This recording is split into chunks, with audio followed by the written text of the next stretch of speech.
Oh my god. Hello, hello, hello, chat. Let me switch this over. Hello. Okay, so we have. I'm very excited for today. Personally, I'm. Excuse me. I am very excited for stream today. We have a whole new model for it. Definitely fucking stoked. So we're gonna be learning Warhammer lore today. Personally, I've never been into like the games wise. I've heard a little bit about it from friends. So today's the day. Today's the day where we learn about it together. I have a couple videos that I think would fit, that would make sense to me, because it's like I'm just trying to get the lore down. Okay, this is just a for funsies thing. I want to know a bit about it. Okay. But yeah, that's pretty much what we're doing today. But before we go into it, how is everybody doing? What have we been up to? How's our week been? I know it's hump day. It's the middle of the week, but how's the week been? How have we all been doing? What have we been up to?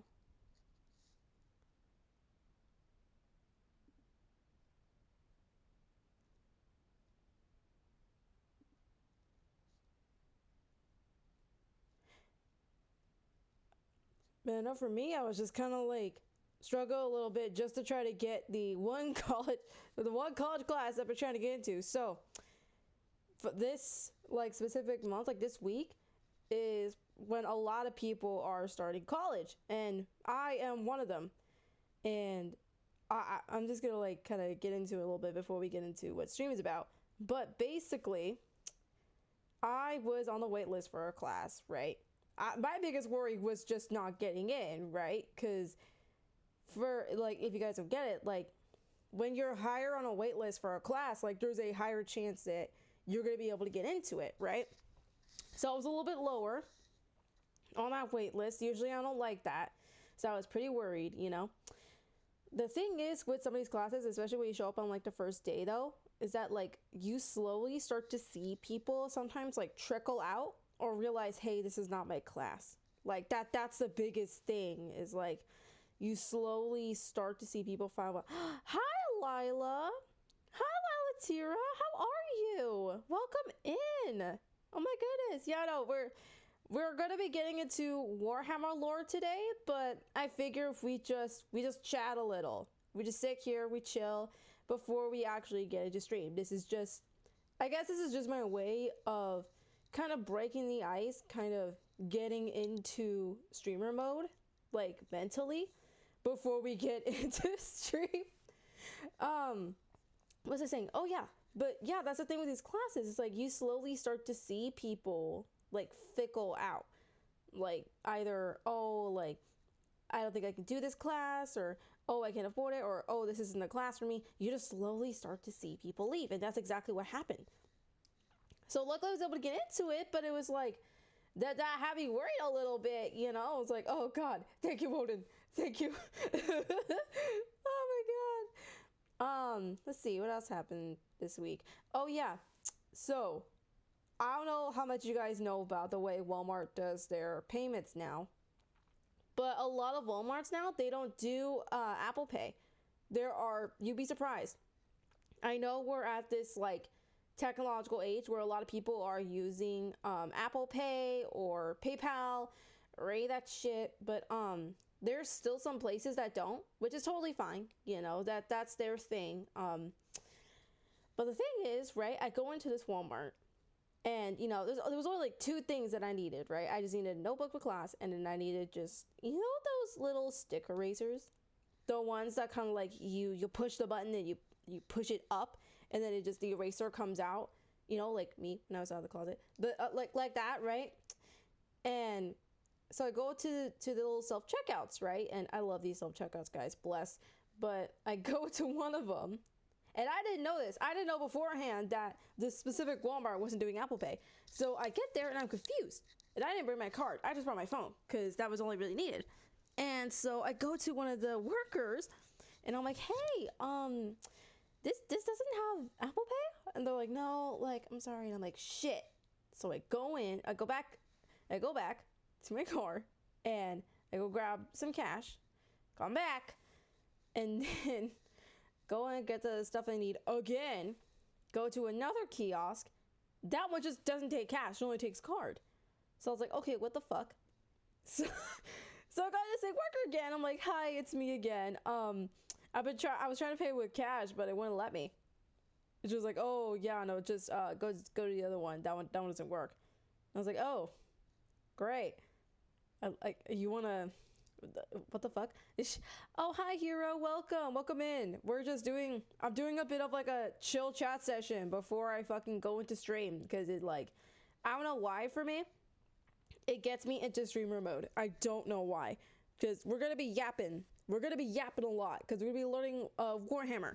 I'm gonna be yapping a lot, so we're gonna have to get into it. But I did manage to get the stuff I needed though, but it was still like kind of frustrating for me. Like, listen, like my job, okay, my current job is customer service, right? Outside of this, my job is customer service. So I understand the struggle, okay? I understand the struggle of like, you know, doing something like that. It was just such a pain in the butt. You know what I mean? I was just like, like you could have, I don't know. It felt so, I don't know. It felt so silly for me. It felt so silly to me. I don't know. But the point thing is, I got my stuff. We're chilling. You know, everything is going to be fine. But hey, hero. I don't know if you're streaming yesterday, but how are you, hero? How are you, Layla? What have you guys been up to? I noticed it's the middle of the week for all of us. So, what are your plans? What are we getting into? How are we feeling? Oh my goodness. Let me get some water. I have like 2 glasses actually, because I drink that shit like a fiend. And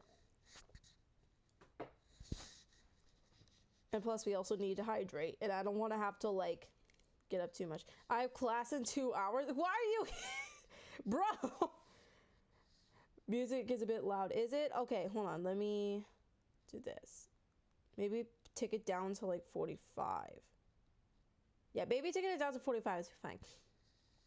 Not too much. Trying to get back to my studies. I feel like that's the thing with a lot of other people too. I feel like there's a lot of people who are like just coming back into it, because think about it, right? We just had winter break, right? Like, and it was only, I want to say it was only like a month and a half for most of us, I think. Like, because I go to a community college, but I think like for most of us it was like a month and a half. It wasn't too long, right? But it's like you got Thanksgiving, you got Christmas, you got all this shit, all these like a long while of just, you know, relaxing, right? And then turning your brain back on from, you know, relax mode to educate to like essentially student mode. It's a bit of a pain in the butt, so I get it, you know what I mean? Because I have the same fucking problem. I have the same problem. It used to be that I couldn't get out of student mode because I was just so fucking bored, you know? I didn't have too much shit to do. So I just like, I wanted shit to do, right? I wanted, you know, homework at that point, which is really weird, but I did. And I was also a child, so. Okay, hopefully the music isn't too loud. Turn it down a little bit to like 45 on there. Yeah, 45. So hopefully it's not too loud. But yeah, you know, we're all big chillin'. So today we are getting into Warhammer. And again, like I'm gonna reiterate this. I know nothing about this shit. I know like a small handful of things. Like I know a few, like maybe like a few characters. I know of the what the fuck are they called? Damn it, I forgot them again. What are those characters that like they hunted the furries in that one Flash Gets animation? What the fuck are they called? Oh, Black Templar. Yeah, I know the Black Templars. Okay, and then I know of one of the Primarchs. He's blonde. I forget his name. Titus and then Angron. Those are the only couple people I know, which is not, it could be better. I'm not gonna say it's not great, but it could be better, you know? And a lot of it is just for funsies. It's metal AF. That's all I know. Yeah, no, exactly. I feel like that's a lot of the lore for it though, to be honest. Like, I feel like a lot of it is just like pretty like metal and hard as fuck, but we're gonna get into it today. That's the whole point of today. We're gonna get into it. So I I just wanted to look it up for beginners because, again, I have no idea, right? I'm like just getting into, so I wanted to get like, let me shrink myself. There you go. I wanted to do like baby steps, real like baby steps into Warhammer lore, because yes, let me see. Hopefully the auto captures, and I'm like, well, okay, guys, capturing opera, good. Hopefully it's gonna come out well. Again, let me know if the stream itself is too loud, or if I need to turn it down, or if I need to turn it up. Like, let me know if I need to fix anything, because I won't know, because I won't be able to hear it like from my monitor, because I only have the one, which is just my laptop. So just let me know if there is any kind of issue. But we're gonna go ahead and get started. I think I'm gonna do this one. I'm just do this first one just cause. Is it? Oh, Jesus. Oh, I love that. Thank you.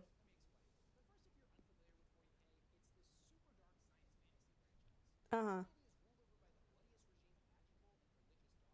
Uh-huh.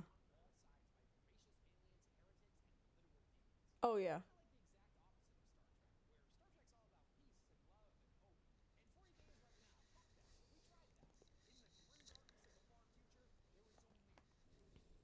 Oh, shit.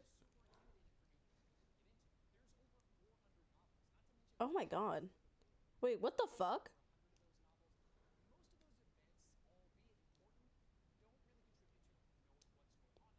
Oh, really?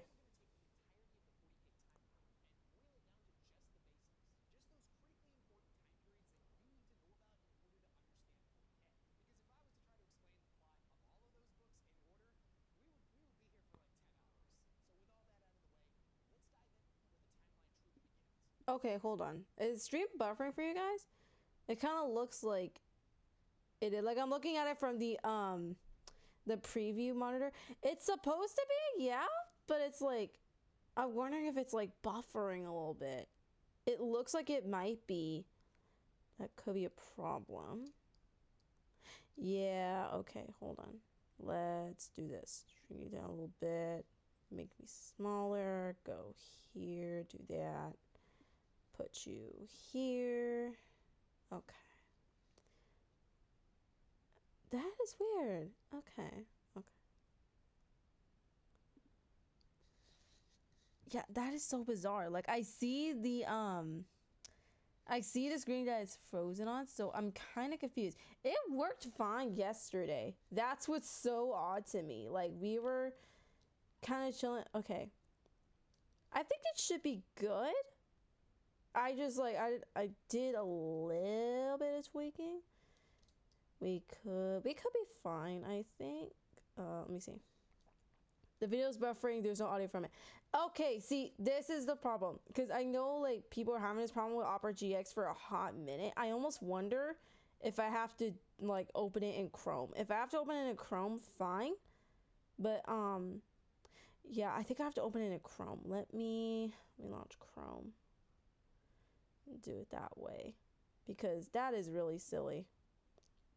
That is really silly. Let me switch to my just chatting screen. Go here, here, put you here. Yeah, no. I think I just have to launch Google for this one, which is fine. A little bit of a bother because these got like buffering problems with the recent I got Opera, but it's fine. Let's see. I don't want to know what's new. Google, shut up. I don't want to fucking know what's new. Be quiet. I don't want to fucking know. I keep forgetting that what's it called? Oh my god. Yeah, no. Why are you chugging? Why you should not be chugging right now. Absolutely not. Absolutely not. Okay. Let's see. I don't care about your sponsor right now. I don't want to hear it. I'm trying to get this going. Let's see. This should be good, I think. Maybe go even smaller. And then move it here. Okay. Okay. And then go here. Okay. So, let's see. We're gonna have to do the capture. The capture is gonna have to just be Creme, which is fine. Let's see. Go here. Location capture. Do Creme. Okay. Wait, let me check the properties again one more time. Cause it should be giving audio. That's the weird thing. Is that it should be giving audio. I don't know why it's not. That's a little bit weird. Let's see. Is it here maybe? Okay. Oh, that's a screen cap. Oh, okay. Wait. So this is the audio capture here. So this screen capture here. Hopefully.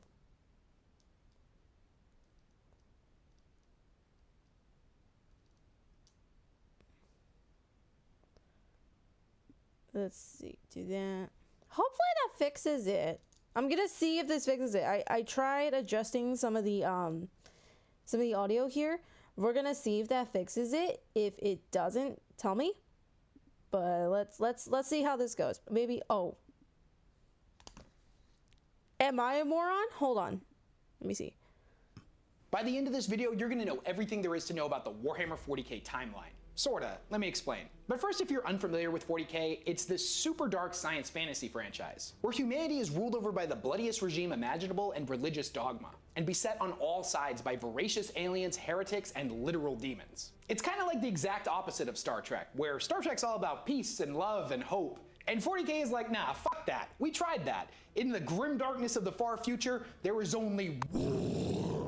But it's also super intimidating for new people to get into. There's over 400 novels, not to mention 30 years worth of lore. And as somebody who's read over 100 of those novels, most of those events, albeit important, thank God. don't really you contribute to you God. knowing what's going on in the franchise. So today we're gonna take the entirety of the 40k timeline and boil it down to just the basics. Just those critically important time periods that you need to know about in order to understand 40k. Because if I was to try to explain the plot of all of those books in order, we would be here for like 10 hours. So with all that out of the way, let's dive in where the timeline truly begins. 60 million years ago with the War in Heaven. The War in Heaven and its surrounding events can arguably be said is where the timeline of 40k begins. To understand this, we need to know about the Necrons and the Old Ones. You see, before the Necrons became the undead metal robots that we know in the 41st millennium, they were a species known as the Necron tier. Most records on this time are unfortunately incredibly fragmentary, and what we do know is mostly derived from ancient Eldar myths and legends, a species who's famous for speaking in 99% metaphors and 1% facts. So you have to take all of it with a little bit of a grain of salt. The Necron tier were a frail and dying people. They lived next to a super radioactive sun that caused cancer to run rampant through their society. They were, however, incredibly tenacious and refused to give up. They sent their excuse you.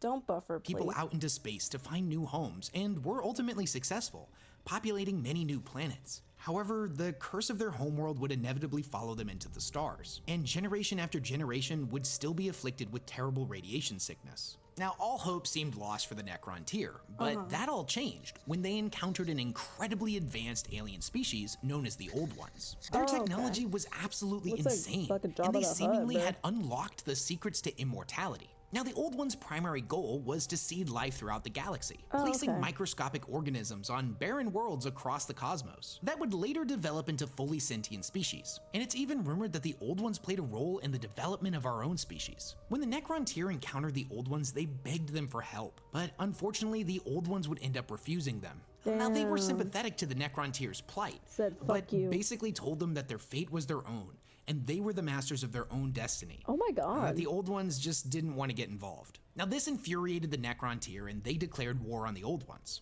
And this went about as well as you could expect it to. The Necron tier were nowhere near as capable as the Old Ones. No, because what the fuck? He told you no, right? Bros literally was like, no, I don't really want to help. You know what that's the equivalent of? That is the equivalent of, like, you ever been a kid on the playground and you wanted a kid to play with you? You asked them and they're like, no, I don't wanna. And then you push them, you just fucking push them down the slide. Like, that's what the equivalent of this is.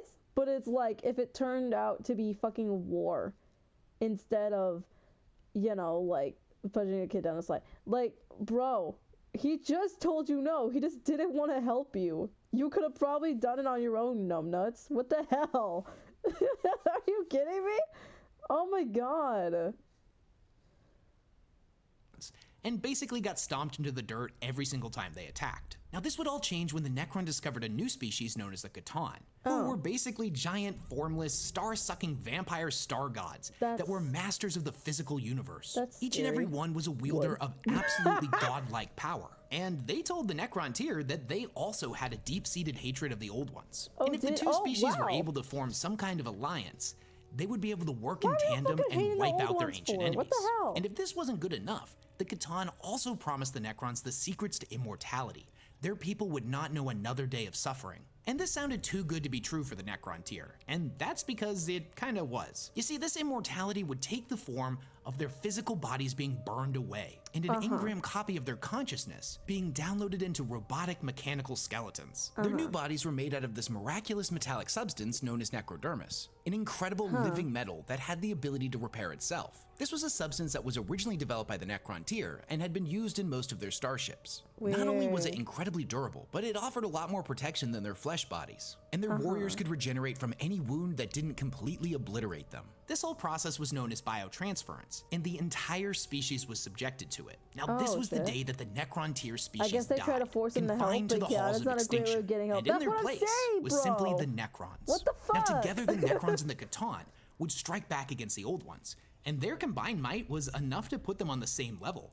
Harnessing the Catan's limitless energy, the Necrons were able to make weapons of inconceivable power. The war between the Necrons and the Old Ones was the largest the galaxy had ever seen. Oh my god. It spanned from the galaxy's core all the way to the galactic rim. Now during Bro got told no and then started a whole galactic war. Like, what the fuck? What the hell? No, cause all just because you got told no. That's all this is. That's what this boils down to for me, okay? And listen, there's probably some things here, okay, that are gonna fly over my head, right? There are probably some things that are gonna fly over my fucking head because I'm silly and goofy, but like, this is the equivalent of like the kid who never got told no gets told no and then has an apeshit bitch fit. Like, what the fuck? Bro literally got told no for what? Knowledge? Oh no. And then fucking started a whole galactic war. Which, I mean, bro said it right here. This was the biggest fucking war in the galaxy. This probably lasted for a hot minute, bro. You got told no, and so your ass said, nah, war, bitch. I'm just really harping on that. That's hilarious to me. That's fucking nuts, bro. During this war, there was a point when the Necrons suddenly realized that they had been tricked by the Catan, and the Catan had used biotransference in order to separate them from their souls, which they then subsequently devoured. Needless to say, the Necrons were pretty pissed, and retaliated by attacking and destroying the individuals they once worshipped as gods, shattering them into thousands of pieces, and binding each of these shards into what were known as Tesseract vaults, and then subsequently used these shards as weapons. It was around this time that the Old Ones created two new races to help fight against the Necrons. Oh, God. These would be the Orcs and the Eldari, one being massive hulking brutes that were the ultimate physical specimens, while the others were master psychers, every single one being in tune with the warp and able to bring about enormous ruination by channeling its power with their mind. That's kind of cool. So I just want to take a moment to point out that at this point in the timeline, we have a race of vaguely Egyptian ghosts trapped inside robot skeletons, fighting against an entire race of psychic alien god frogs who have created a race of space wizards and space orcs in order to fight the undead robots. 40K can get pretty wild sometimes. Now the devastation that was brought on by the war in heaven reached not just the Old Ones, the Necrons, the Eldari, and the Orcs, but there were tons of other civilizations that were living peacefully in the galaxy as well.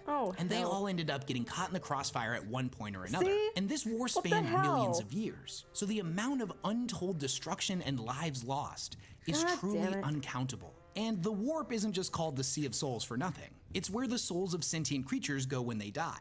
So the amount of angry and terrified souls that were lost in this war started flooding into the warp in mass. And this would have some very particular ramifications, but we'll circle back to that in a second.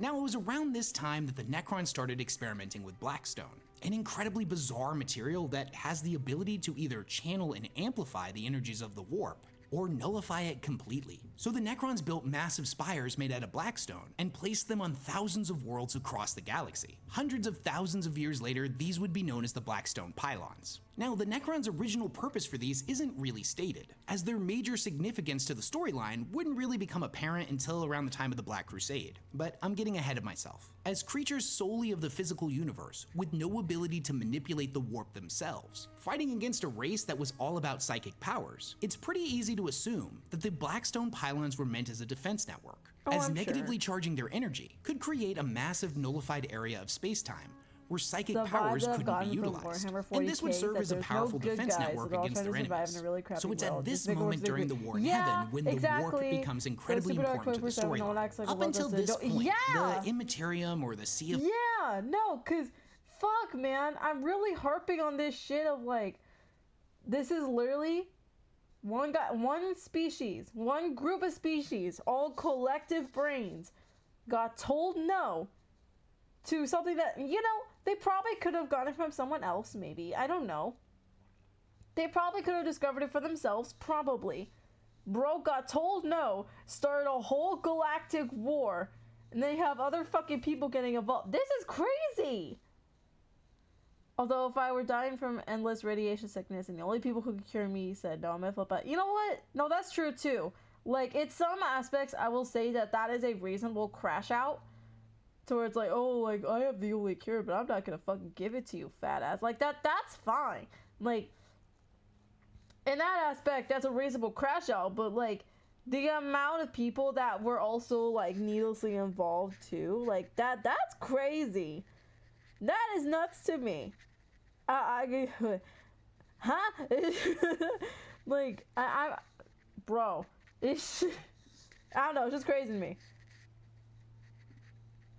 of Souls had been a rather tranquil place. You see, the warp is a mirror universe, a reflection of our own, but it's a realm of emotion, rather than tangible substance like that found in the physical universe. Now, there had been sentient species across the galaxy for a pretty long time at this point, and there had certainly been wars and hatred and anger and all of those negative emotions, but they had never existed quite on this scale. A single planet that has a bunch of people that can't really get along and a bunch of negative feelings isn't quite the same thing as a galaxy-spanning war, and the absolute massacre of an inconceivable amount of people across the entire galaxy for a massive period of time caused the warp to become incredibly unstable. The peaceful creatures that lived in the Sea of Souls were twisted into horrifying nightmares, and during the events of the War in Heaven, the warp became the realm of chaos.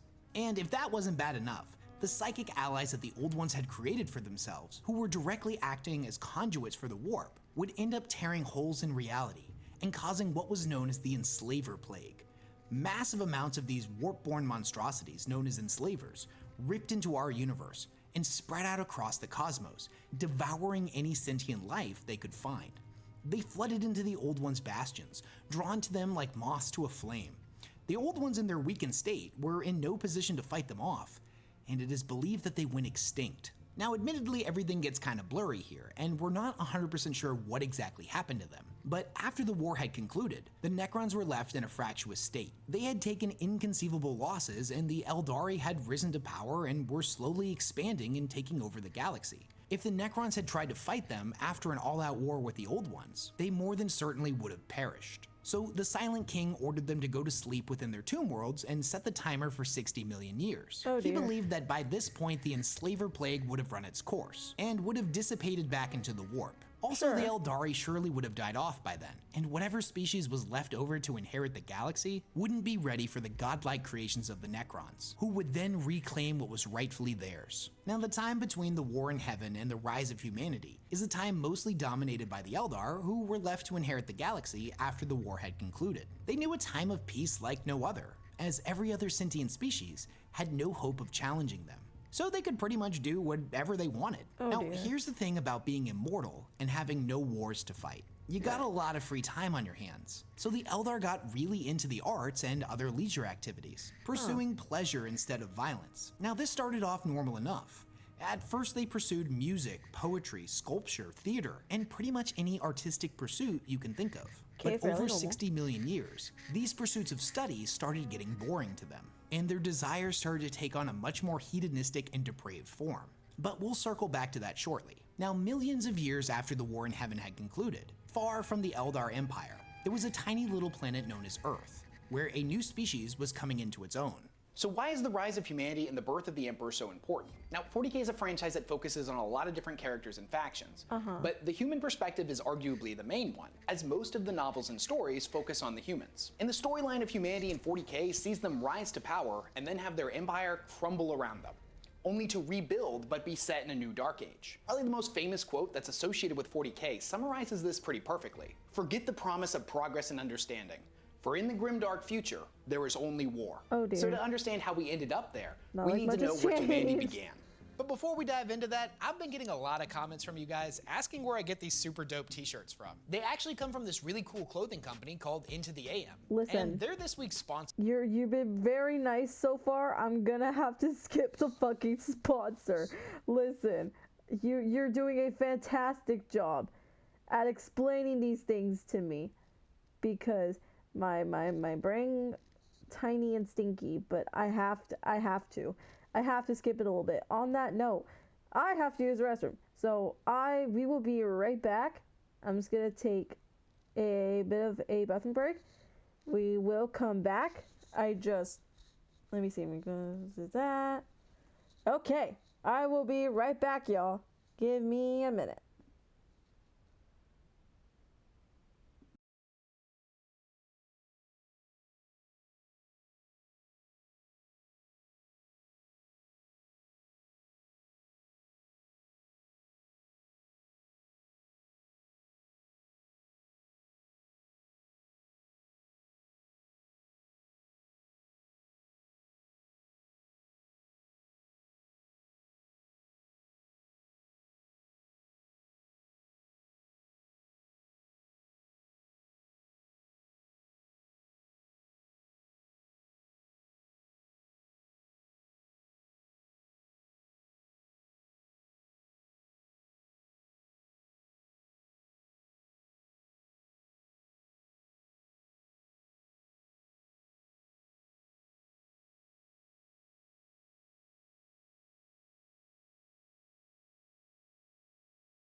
Okay, welcome back. Welcome back to stream.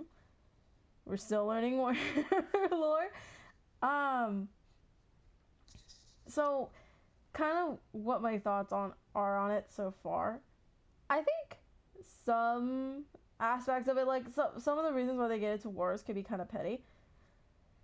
I do think that, crashing out when you're trying to find like a cure for your illness, and then bro's like, nah, that is in a sense a reasonable crash out, but the way that other people got roped into it was definitely like for me. But I do like most of it so far. Like the way it's all like come about so far is pretty good. But we had a little bit of a break. We are now back. Let's get started. Here we go. Something cool. And with that out of the way, let's get into the Grimdark. The timeline of humanity in real life and 40k follow similar events, all the way up to the present, with one big golden difference, and that would be the Emperor of Mankind. Now, the individual that would come to be known as the Emperor was born around the year 8000 BC. You see, there was a group of individuals known as the shaman, each one of them an immensely powerful psyker, much like the Eldari. And with the exception of the Eldar, psykers were insanely rare at this point in time. It wouldn't be until tens of thousands of years later when psykers started popping up much more regularly in human populations. Back then, it was more of a 1 in 10 million type of situation. So the shamans foresaw a great apocalypse coming, and humanity would need a being of inconceivable power in order to stand against it. So all of the shamans sacrificed themselves to infuse their psychic essence into a single individual.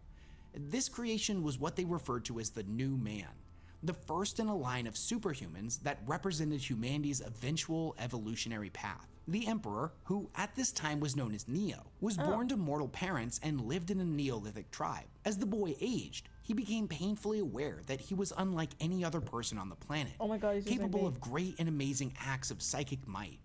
He witnessed the barbarism of ancient man firsthand when his uncle killed his father. Calmly and without wrath, the Emperor issued a single thought and stopped his uncle's heart as punishment for his crime. The young boy realized that if humanity was to survive, it would need law and order. Now you see, he was what was known as a perpetual, an immortal being that could never truly die. Neo would then keep himself hidden for thousands of years, guiding humanity from the shadows.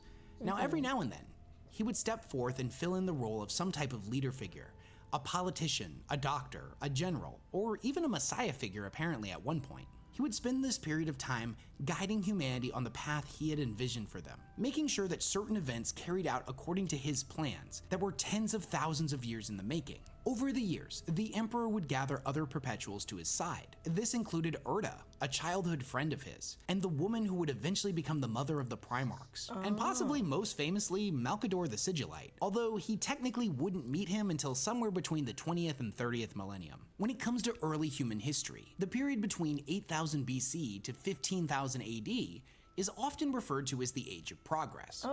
During this time, powerful nations rose and fell, with the Emperor popping up in disguise every now and then to coax humanity in the direction of his choosing. Oh my God. Now, there's a lot of evidence to support the fact that the Emperor had godlike cognitive abilities. You know what though? You know what that reminds me of? You guys remember that show where it was like is it called like Undercover CEO or something? But it was like CEOs of different companies would like go in disguised as like a new employee. They would see like, oh, like this is the way it's going for me. Like my employees are living awfully, so I gotta fix it. Wish he would step in right now. The real world is getting too wild for me. Yeah. Yeah. I don't usually speak too much on stuff like that, but it's like, yeah, you know, world's kind of crazy. World kind of crazy right now. Like, y'all hear about them forest fires? That shit was nuts. Like, I remember when there was, like, those articles about, like, forests being on fire from freaking baby showers. That shit was crazy. Like, but yeah, it really does remind me of that freaking CEO show. Yeah, exactly. See, you remember that, Lila. Yeah, exactly. Like, that's what this reminds me of. Although I feel like he'd be a lot more scrutinizing than those other CEOs. Fucking, I am actually president of the universe type shit. Like, the fuck? And could foresee the path humanity would need to take step by step to achieve impossible outcomes. Gotcha. Humanity would eventually develop the means of space travel and would colonize the entirety of the Sol system. Oh my God. Mars would be terraformed and became a habitable space much like that of Earth. Well, the asteroid belts would give rise to massive mining operations to provide the young species with everything that it would need to create some of the most advanced pieces of technology the galaxy had ever or would ever see. And this was a good thing too, because at this point, Earth was steadily running out of all of its natural resources. The Age of Progress would officially come to an end when humanity set its sights outside of their star system and sought to colonize distant worlds. And the next era that we're moving into was known as the Dark Age of Technology. So why do I feel like the Dark Age of Technology is so important for you to understand? You see, this was the height of humanity's power, where we lived in a golden age and can do pretty much anything. Most of the really cool equipment that you see in 40K that's used by humanity can trace its origins back to this time. For example, did you know that the Baneblade, one of the largest tanks that the Astra Militarum uses, was originally just a scouting vehicle during the Dark Age of Technology? At least according to its STC. Also, the suits of power armor known as Terminator armor that the Space Marines wear was originally mining equipment during this time. Now that's a little bit of a misnomer. The Emperor created those suits specifically for war, but their underlying technology, all of the protective equipment inside of it, was either used for mining the asteroid belts or as a protective system for people who had to work on plasma generators. Oh, sure. One of the most important things to understand about what 40K even is its humans' continued existence after the collapse of their utopia.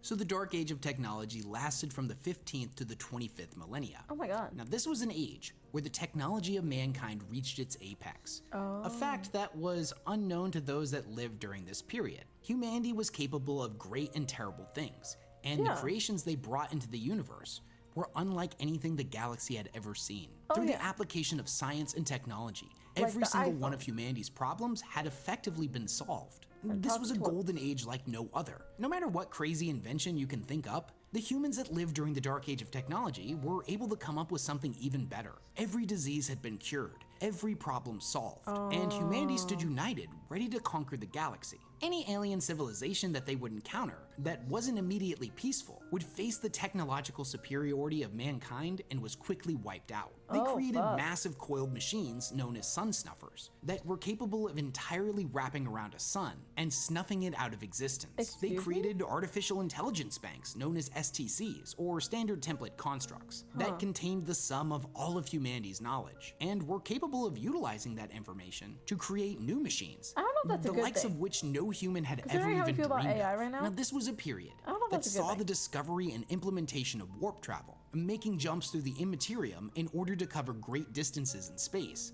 allowing faster than light travel. Using this technology, humanity sent hive ships out in every direction in order to colonize new worlds. And it was around this time that the Sol System's population was getting out of control. The people of this time realized that if their species was to survive, that they would need to colonize worlds in distant systems. And I know what you're thinking. If the Dark Age of technology was so great, why did the descendants of the people of this time refer to it as the Dark Age of technology? And that's because thousands of years in the future, what these individuals saw as enlightenment would end up being...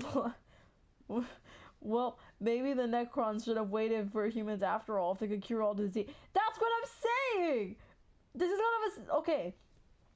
This is exactly what I was mentioning earlier. These fucking Necrons, okay? That sounds like a slur, but that's besides the point. These fucking Necrons, they're like, oh yeah, you know, like, I'm gonna start a whole fucking war against the old ones because I couldn't get the cure I wanted. Now I'm fucking sad. Like, again, remember I said earlier, that's a reasonable crash out, right? But the humans already got to it. They already have gotten to a point where they can cure all disease and shit. Everything that could be done has been done probably twice and thrice over, okay? Like, that... Oh my god. Like, okay. I say that, but then again, I feel like this whole human evolution thing, like, the whole technology and shit, probably couldn't have happened without the Galactic War. Like, that's fine. You know? Like, that part I can accept. It's just really funny now that I think about it. It's like, you could have just, like, waited. I don't know if he'd still be alive by this point. This is, like, I think he said, like, 15th millennia. I don't know if they'd be, like, alive that long, but, like, shit. Like, that's crazy. Condemned as tech heresy. You see, humanity had become increasingly reliant on artificial intelligence in order to create their wondrous works and regulate practically everything about their lives. This would give rise to the Men of Iron, machines fully capable of thought that were incredibly powerful. They would assist humanity in fighting its wars across the stars, allowing for a rapid expansion through the galaxy. Now, what exactly went wrong is not really clear, but eventually the Men of Iron rebelled and sought to throw off the shackles that humans had placed on them. This would lead to what was known as the Cybernetic Revolt, which saw the humans of the Dark Age of technology suddenly forced into battle for survival against their very own creations across all of the worlds they had settled together. There's an interesting short story known as the Kaban Machine, and in it, a member of the Adeptus Mechanicus is having a conversation with an AI, and he's trying to explain to it why it's dangerous. He explains to him that the AI is superior to him, that it's superior to all humans, no matter how heavily augmented they are. And the nature of a superior species bound into the servitude of a lesser one is that without fail, at some point they will realize their own superiority and rebel against their enslavers. Now this story takes place thousands of years after the cybernetic revolt, but it's pretty likely that this is exactly what happened with the Men of Iron. Here's the thing. Having an entire society that is completely dependent on AI to do pretty much everything, and then having that AI turn against you, is definitely a bad situation. But it would end up getting a lot worse. Because around the very same time, psychers began being born en masse. Now, individuals that were born with incredible psychic powers and were able to manipulate the warp had surely existed before this point, but they were so unbelievably rare that most of humanity didn't even believe they existed, and they hadn't been officially classified as a variant of human yet. So when they started being born en masse across all of the worlds that humanity had settled, there was no system in place to keep them in check. Humanity was dealing with a lot at this point, and the exponential increase in psychers led to anarchy and chaos across all of the fledgling worlds of humanity. Many of these psyker individuals had no ability to control their powers, or worse, they utilized them for their own selfish means. They became twisted psychopaths, bent on inflicting as much suffering as possible. And even worse, they would unknowingly become conduits for demonic possession. And the psychers that would become possessed had the ability to conjure warp portals, which would allow for demonic incursions to take place, hordes of demons rampaging out of portals and devouring entire worlds. As insanity and madness ripped its way across human civilization, the promise of the Dark Age of technology would end, and we would enter what is known as the Age of Strife. Oh, fuck. The Age of Strife or Old Night is probably the most referenced event in all of 40k. If you were to download 100 PDFs of 40k novels and just searched Age of Strife or Old Night, it would probably show up in around 80% of them. This was the moment where the universe went from this perfect utopia for humans to this absolute hellscape, and is the real beginning of the grim dark future. Not to mention the collapse of the Eldar Empire, the birth of Slaanesh, and the creation of the Eye of Terror would have massive implications on the storyline going forward. With the human species collectively losing its mind across the galaxy, a period known as either Old Night or Age of Strife would begin, which stretched roughly from the year 15,000 to the year 25,000. Humanity began to regress into a dark age. Civil war and insanity ran rampant across every planet, and this period of time saw the slaughter of billions of humans. Even worse, massive anomalies known as warp storms were spreading across the universe. They were created and fueled by the rampant sadism and debauchery of the Eldar Empire, who at this point was still at the height of their power, but hadn't really interacted with the humans all too much. These storms made travel and communication through the warp next to impossible, and thus all of the worlds humanity had colonized were suddenly cut off from one another. They were completely alone, and many of the distant colonized worlds would fall prey to attacks from xenospecies such as the orcs, who at this point had spread throughout the cosmos, and even to more advanced species like the Eldar, who decided a healthy population of human slaves would help satiate some of their darkest desires. This is too much. Humanity had risen to greatness, and in the blink of an eye was now on the fast track to extinction. Now back on Terra, the powerful nation states that had united and ruled over the planet began to collapse, until all that was left was feuding techno-barbarian warlords that warred against one another for control of territory and whatever remnants of the previous age could be scavenged. This was also a time period that saw the rise of the Mechanicum on Mars. Now, much like Terra, Mars was having to deal with unprecedented civil war. Their advanced society was collapsing all around them, and the fledgling members that would inevitably give rise to the tech priests of Mars began a cult that worshipped the machines they needed to sustain life. And this tech-based religion would eventually become known as the Cult Mechanicum.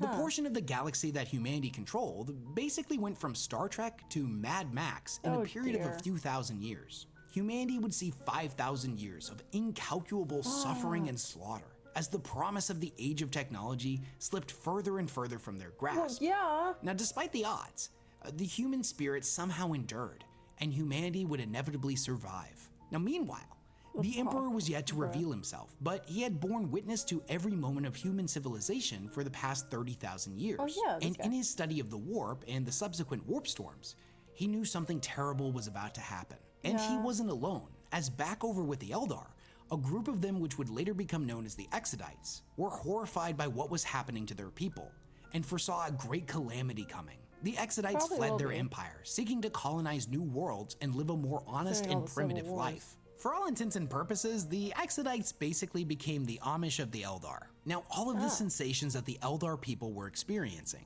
pleasure, ecstasy, suffering, and anguish, were being experienced on an incomprehensible scale, all of which generated a psychic footprint in the warp that was growing larger and larger every single day. Now, eventually, a breaking point was reached, and the chaos god of excess, also known as She Who Thirsts or the Prince of Pleasure, was born.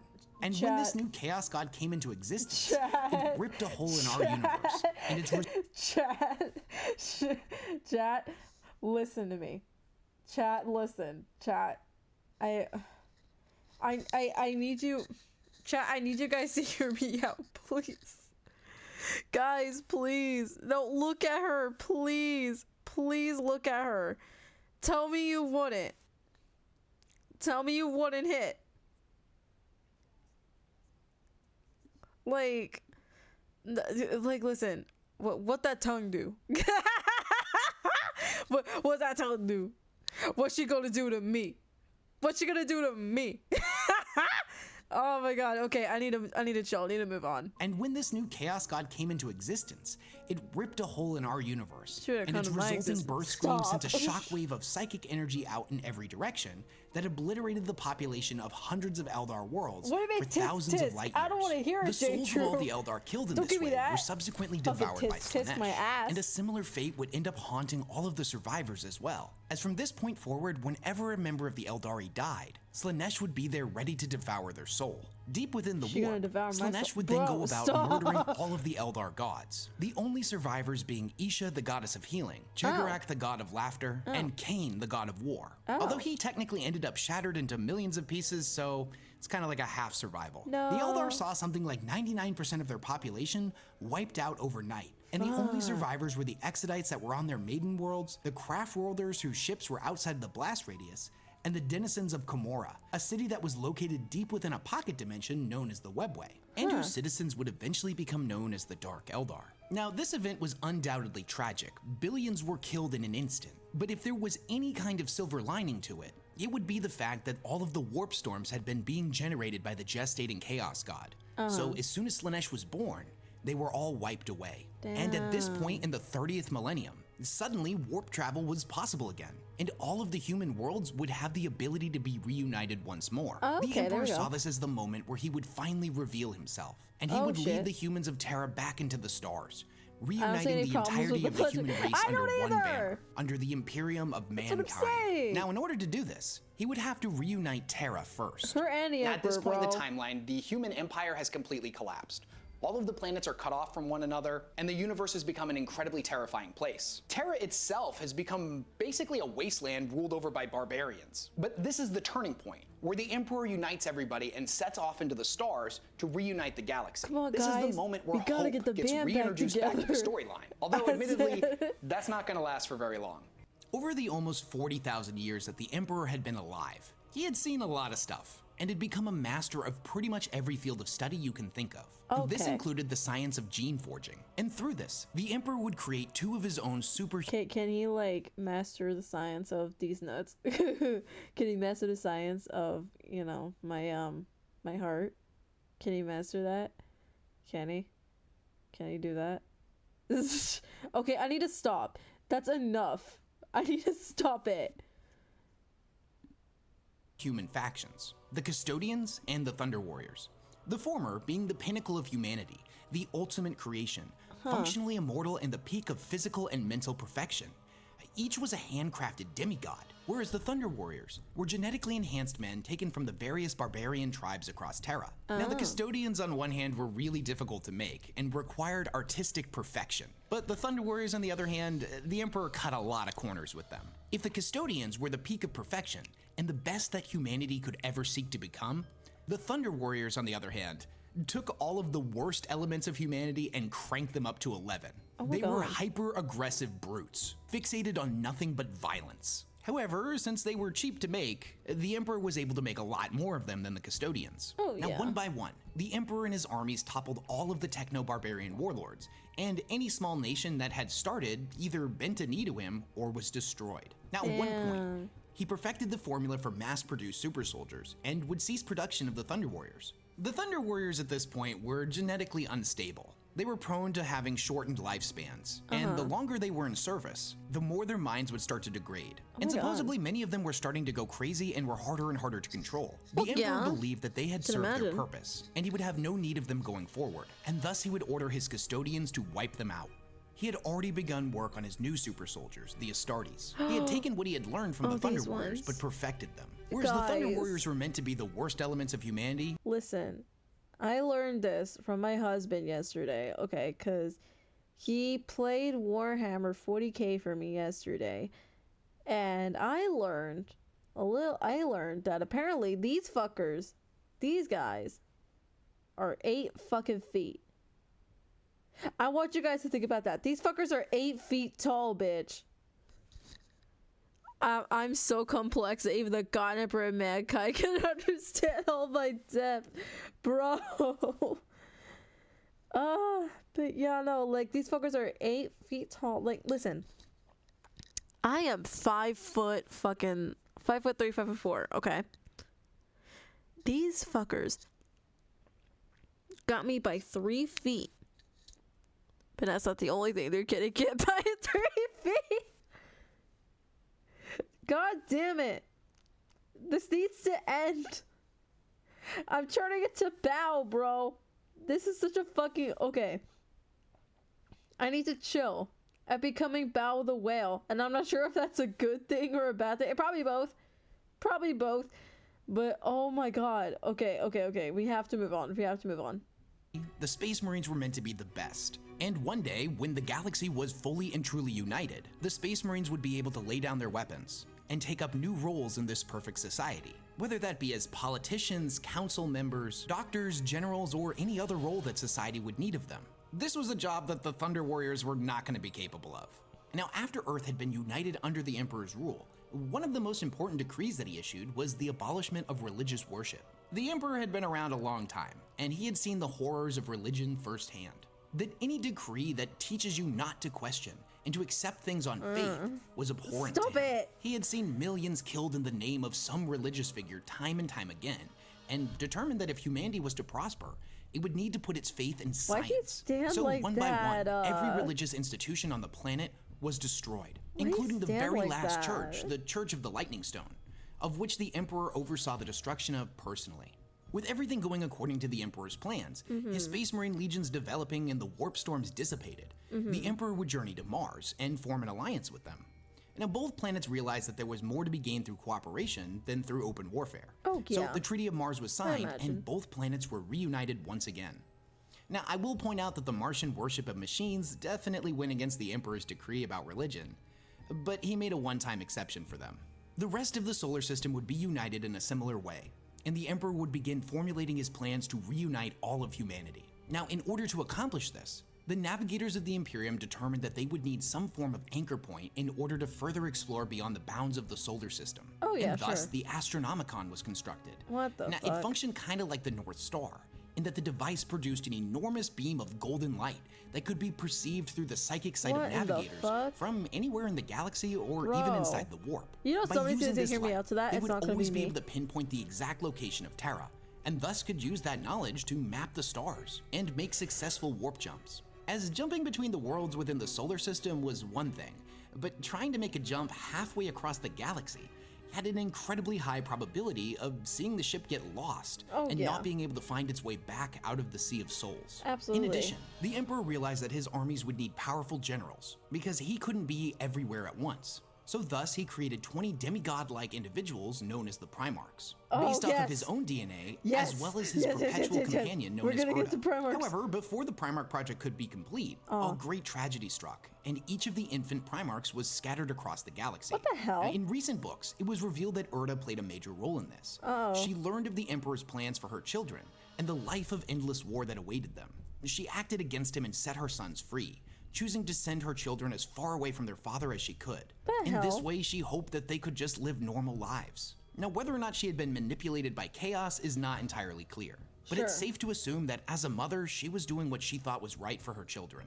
Now, the Great Crusade is a period in time in which the Emperor and his armies journeyed across the stars to make contact with all of the human worlds, The goal was to bring them back into the Imperium, Sure. while simultaneously locating all of the missing Primarchs. Damn. These worlds had been cut off from the rest of humanity for thousands of years, and many of them had completely forgotten their origins. Some welcomed the Nah, the Space Emperor Marines was with like, open "Chat, arms, we gotta happy to find be my part of babies." something greater than themselves, while others were resistant and wanted to remain free. Oh. However, the Emperor's edict basically meant refusal was not an option. Oh. The worlds could either join peacefully or by force. Damn. The threat of violence from such an advanced society was often enough to bring them into compliance. But in other cases, the Imperium would unleash untold devastation across these planets. Oh my God. Until a surrender Also, was can they finally issued. As No. the Crusade progressed, the Imperium was ramping up production on ships and new Astartes, and their armies were growing stronger and stronger by the day.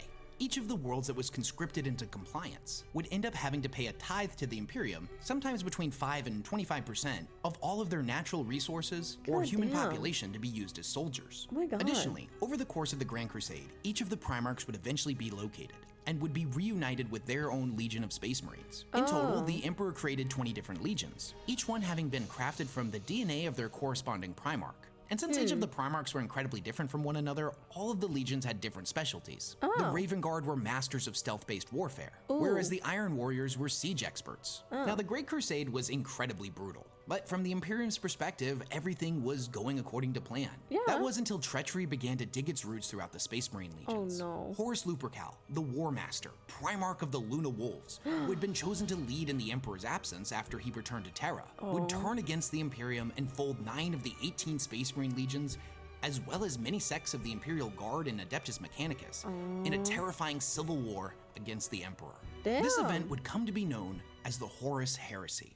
So why is the Horus Heresy so important to the storyline? Why? This is probably the most well-documented points in time in all of 40K. And it's that moment where the hope that I mentioned before gets completely crushed. Humanity was on the right path. They were putting all the pieces back together after the end of the Age of Strife. But with the introduction of treachery to the Space Marine legions, that all came crashing down. And at the current point in the 40K timeline, they're still pretty much putting the pieces back together, even 10,000 years later. Now, even though the Horus Heresy and 30K in general are technically a prequel to 40K, you could arguably call it a completely separate franchise. And one of the most important things to me in it is, as somebody who got really into 40K before I knew anything about the Horus Heresy, the Primarchs were always these larger-than-life demigod-type characters, like Hercules and Odysseus, that were just spoken about as if they were legend. You didn't even really know if they were real. But when you start reading the Horus Heresy books, they're main characters. And just seeing 2 of the Primarchs interact with one another and speak to each other was mind-blowing for me. This timeline sees a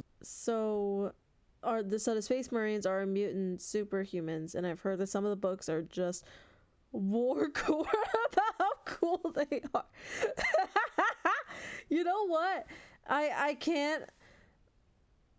I will not doubt that. That definitely sounds like something that would fucking happen with Warhammer franchise. That's fucking funny, bro. Like, listen, I already have a hear me out when it comes to the Primarchs. Okay? I'm gonna show you one of them. I showed them off last stream. I need you guys to hear me out, please. You cannot judge me, please. Please. Please. Please. No judgment. No judgment. Don't judge me now. Don't judge me now. Look at him. Look at this man. Look at him. Not that one. He's ugly. This one. Where he big demon. Like, look at him. What that tongue do? What is he gonna do to me?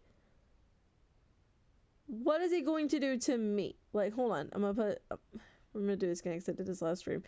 POV. I'm with my boo thing, and we're gonna take over the world, and we're gonna. Okay, I need to, like. Okay, like, listen again.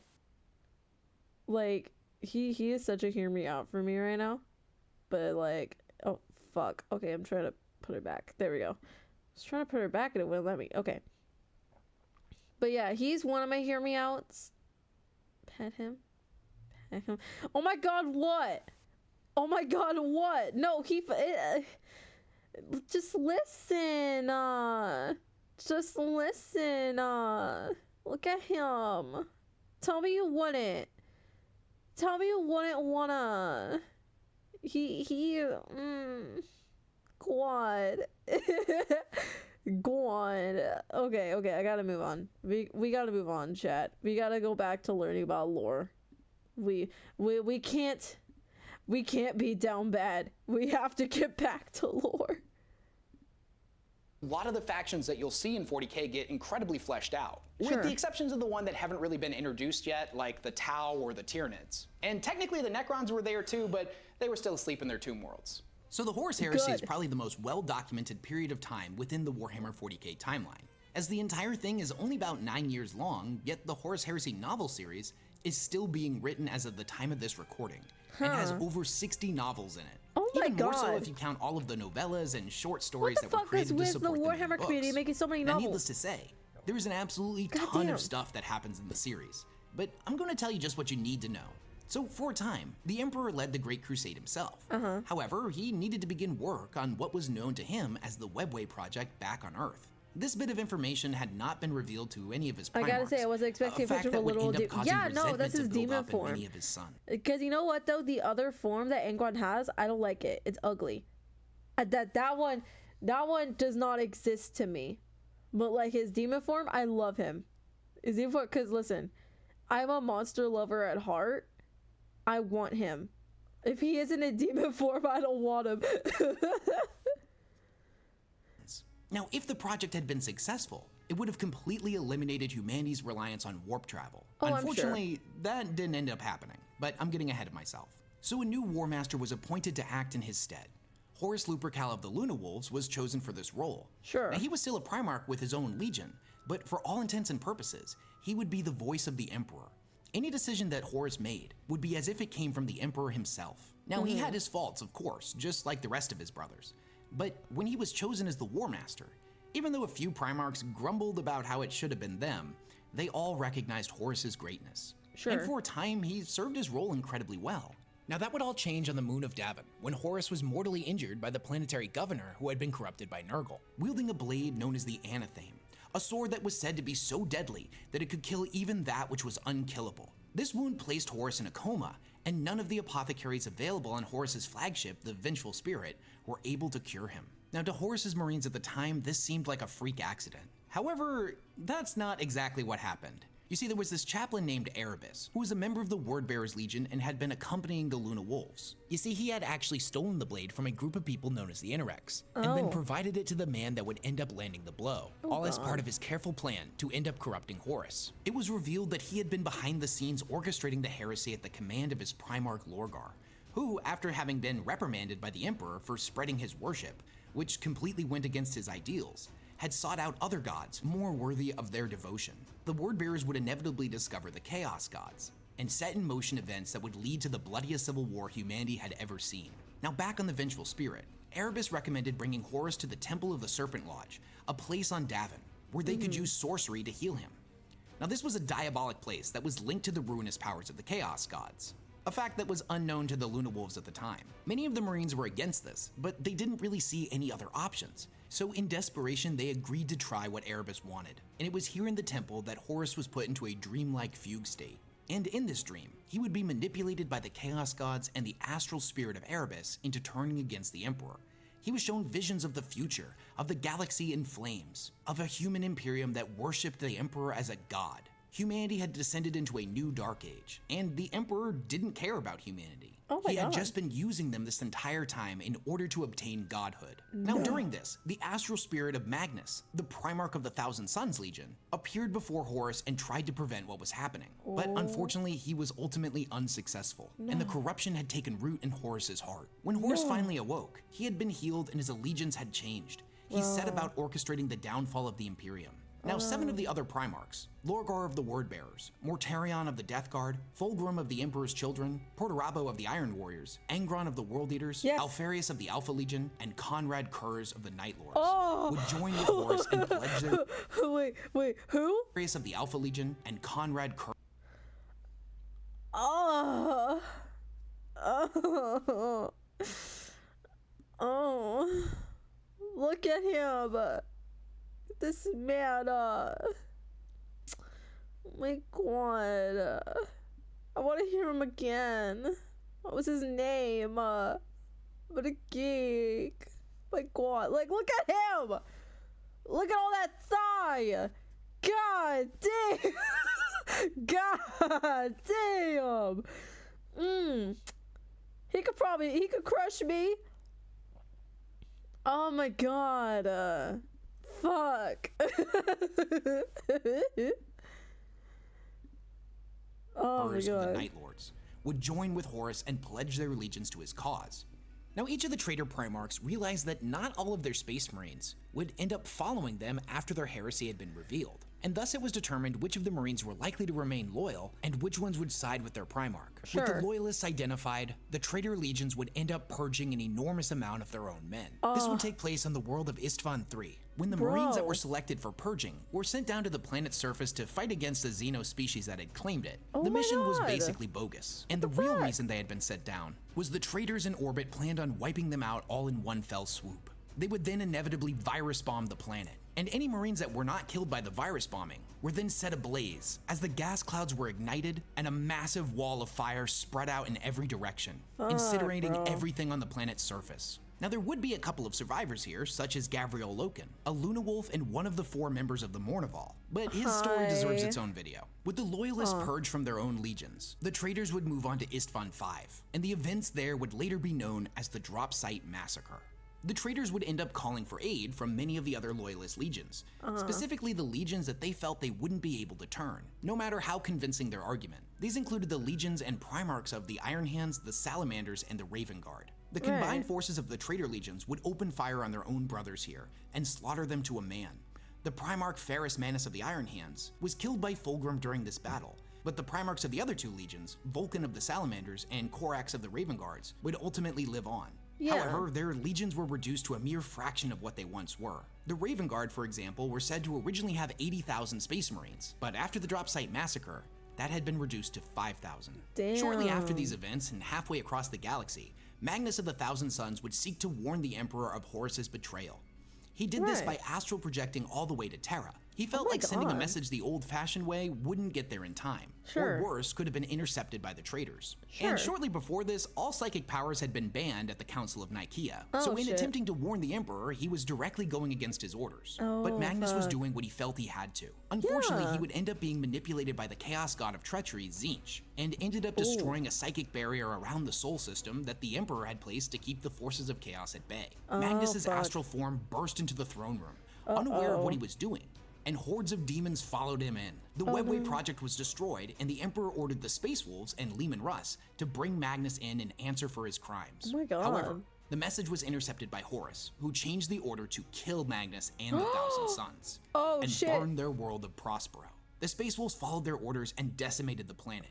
In a desperate attempt to save his legion, Magnus made a pact with Tzeentch, who warped him and his surviving sons off of Prospero into the planet of the Sorcerers, a world deep within the Eye of Terror. Later, Magnus would pledge loyalty to Horus, not out of some form of malice like his brothers, but because he had directly been betrayed by the Imperium. The War Master would lead a horrifically violent crusade against the Imperium, working ever closer towards Terra and the Imperial Palace. Eventually, the traitors would siege Terra. Horus had been infused with the power of all of the Chaos Gods, and in a great climactic final battle, would engage the Emperor in combat. Still seeing the good in his son, the Emperor would end up holding back, not unleashing his full power, hoping desperately that Horus could still be saved and redeemed. In this moment of weakness, Horus managed to land a mortal wound on the Emperor, and with that, the Emperor realized that there was no saving his son, that he had been completely lost to him. So the Emperor unleashed his full power and obliterated Horus so completely that not even his soul survived. Now, in order to keep the Emperor alive, the Astronomicon was quickly converted into a makeshift life support system. The Emperor's psychic might would be used to power it, and the machine would keep him from truly dying. And here the Emperor would remain for the next 10,000 years. His physical body little more than a decaying corpse, while his spiritual body was free to roam the warp, and by all accounts, has been growing stronger ever since. Now, one of the greatest ironies of 40k is that since the Emperor is a perpetual, if he was to physically die, he would be reborn. This is a fact that the other members of the Imperium are not aware of. So over the last 10,000 years, they've been doing everything they can to keep him alive. But if he had just been allowed to die, he would have come back. The traitor legions would be pushed back from Terra. With the War Master dead, their siege had failed. And in the period of time leading up to the 31st millennium, an event known as the Scouring would take place, where all of the traitor legions were hunted down and forced into exile within the Eye of Terror. After the heresy had fully concluded, the Imperium was left to put all of the pieces back together. The Emperor was gone, the traitor legions had been pushed back, and a period of rebuilding took place. In order to prevent such a tragedy from ever happening again, a council of representatives known as the High Lords of Terra were implemented to rule in the Emperor's place, each coming from a different background and having different goals and objectives rather than the Imperium being ruled by a single individual.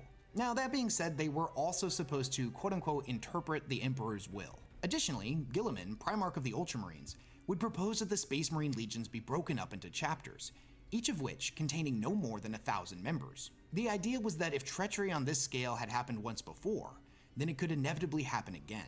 And no single man should have the power of an entire Space Marine legion at his disposal. Many of the Primarchs did not agree with this, namely Vulcan of the Salamanders, whose legion had been reduced to just a mere fraction of its original power, or Rogel Dorn of the Imperial Fist, who viewed this action as a further weakening of the Legion's strength after they had just concluded the bloodiest civil war in their history. Regardless of how they felt, the book that Guilliman had penned that outlined how all of the chapters should be organized, known as the Codex Astartes, was eventually implemented, and all of the legions were broken up.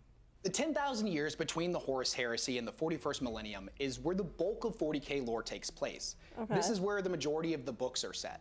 And you could make the argument that all of these events are definitely important, but they're not critical to understanding the framework of the entirety that is 40k. But there are a few details that I feel like you need to understand. The first and most major is that during this time period, we see all of the Primarchs inevitably end up disappearing. And all for various reasons. Leman Russ dives into the warp, headed off after the traitors. Corvus Corax disappears in shame after he tried to rebuild his legion by cutting corners, and inevitably accidentally made a whole bunch of Raven Guard abominations. And Guilliman was mortally wounded by his brother Fulgrim, and subsequently put in stasis. So it's kind of mirroring what happened with his father. In the span of this 10,000 years, we'll also see the Damocles Crusade, where the Tower introduced to the storyline. First contact with the Tyranids also occurs here. And the alarm clock for the Necrons ends up going off and all their tomb worlds start coming back online. But we're jumping ahead to the 13th Black Crusade, because this is where the timeline finally started moving forward.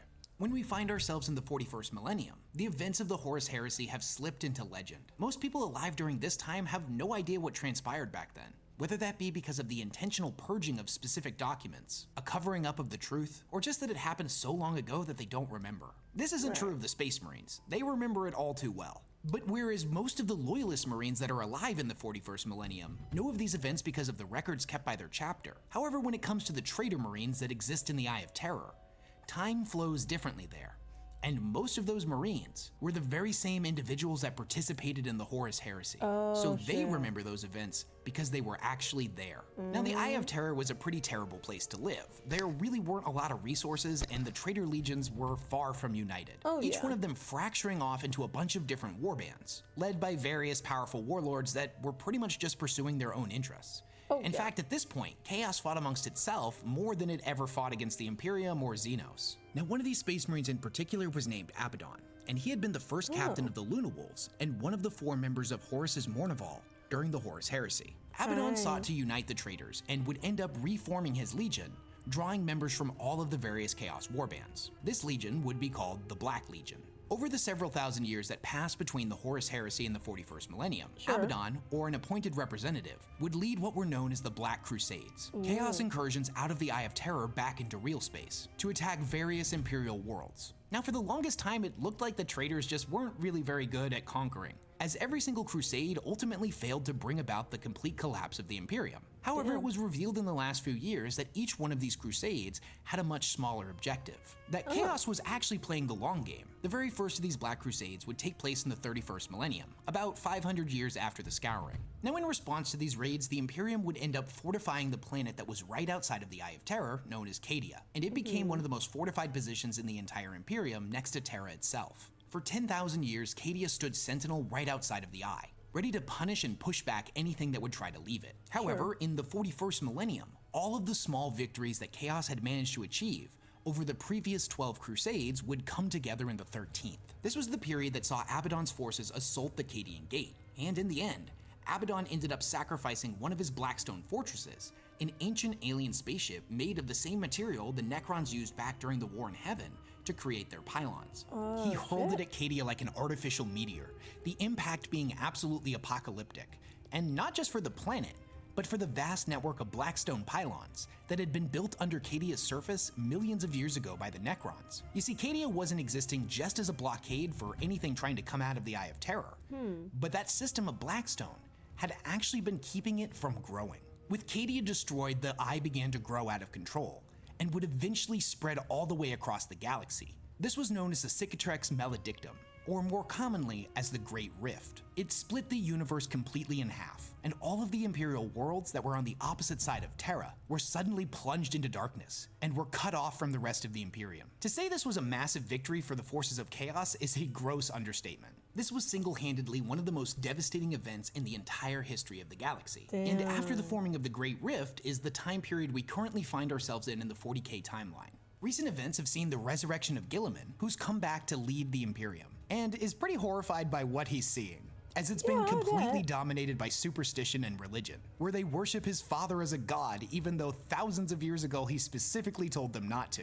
During this time we would also see the rise of the Primaris Marines, and the induction of Guilliman's Indomitus Crusade, which sought to reunite the worlds on the other side of the Great Rift. But these are all topics that we'll dive in more in future videos. And that's it. That's everything that I feel like you need to understand about 40k in order to understand the storyline. And the things that I chose to leave out, it's not that they're not important. It's just that things like the Age of Strife and the 13th Black Crusade end up being a lot more important than something like the Damocles Crusade. You could read 100 of the 40k novels and never touch anything in the War of the Beast or the War for Armageddon, and you probably wouldn't be too confused.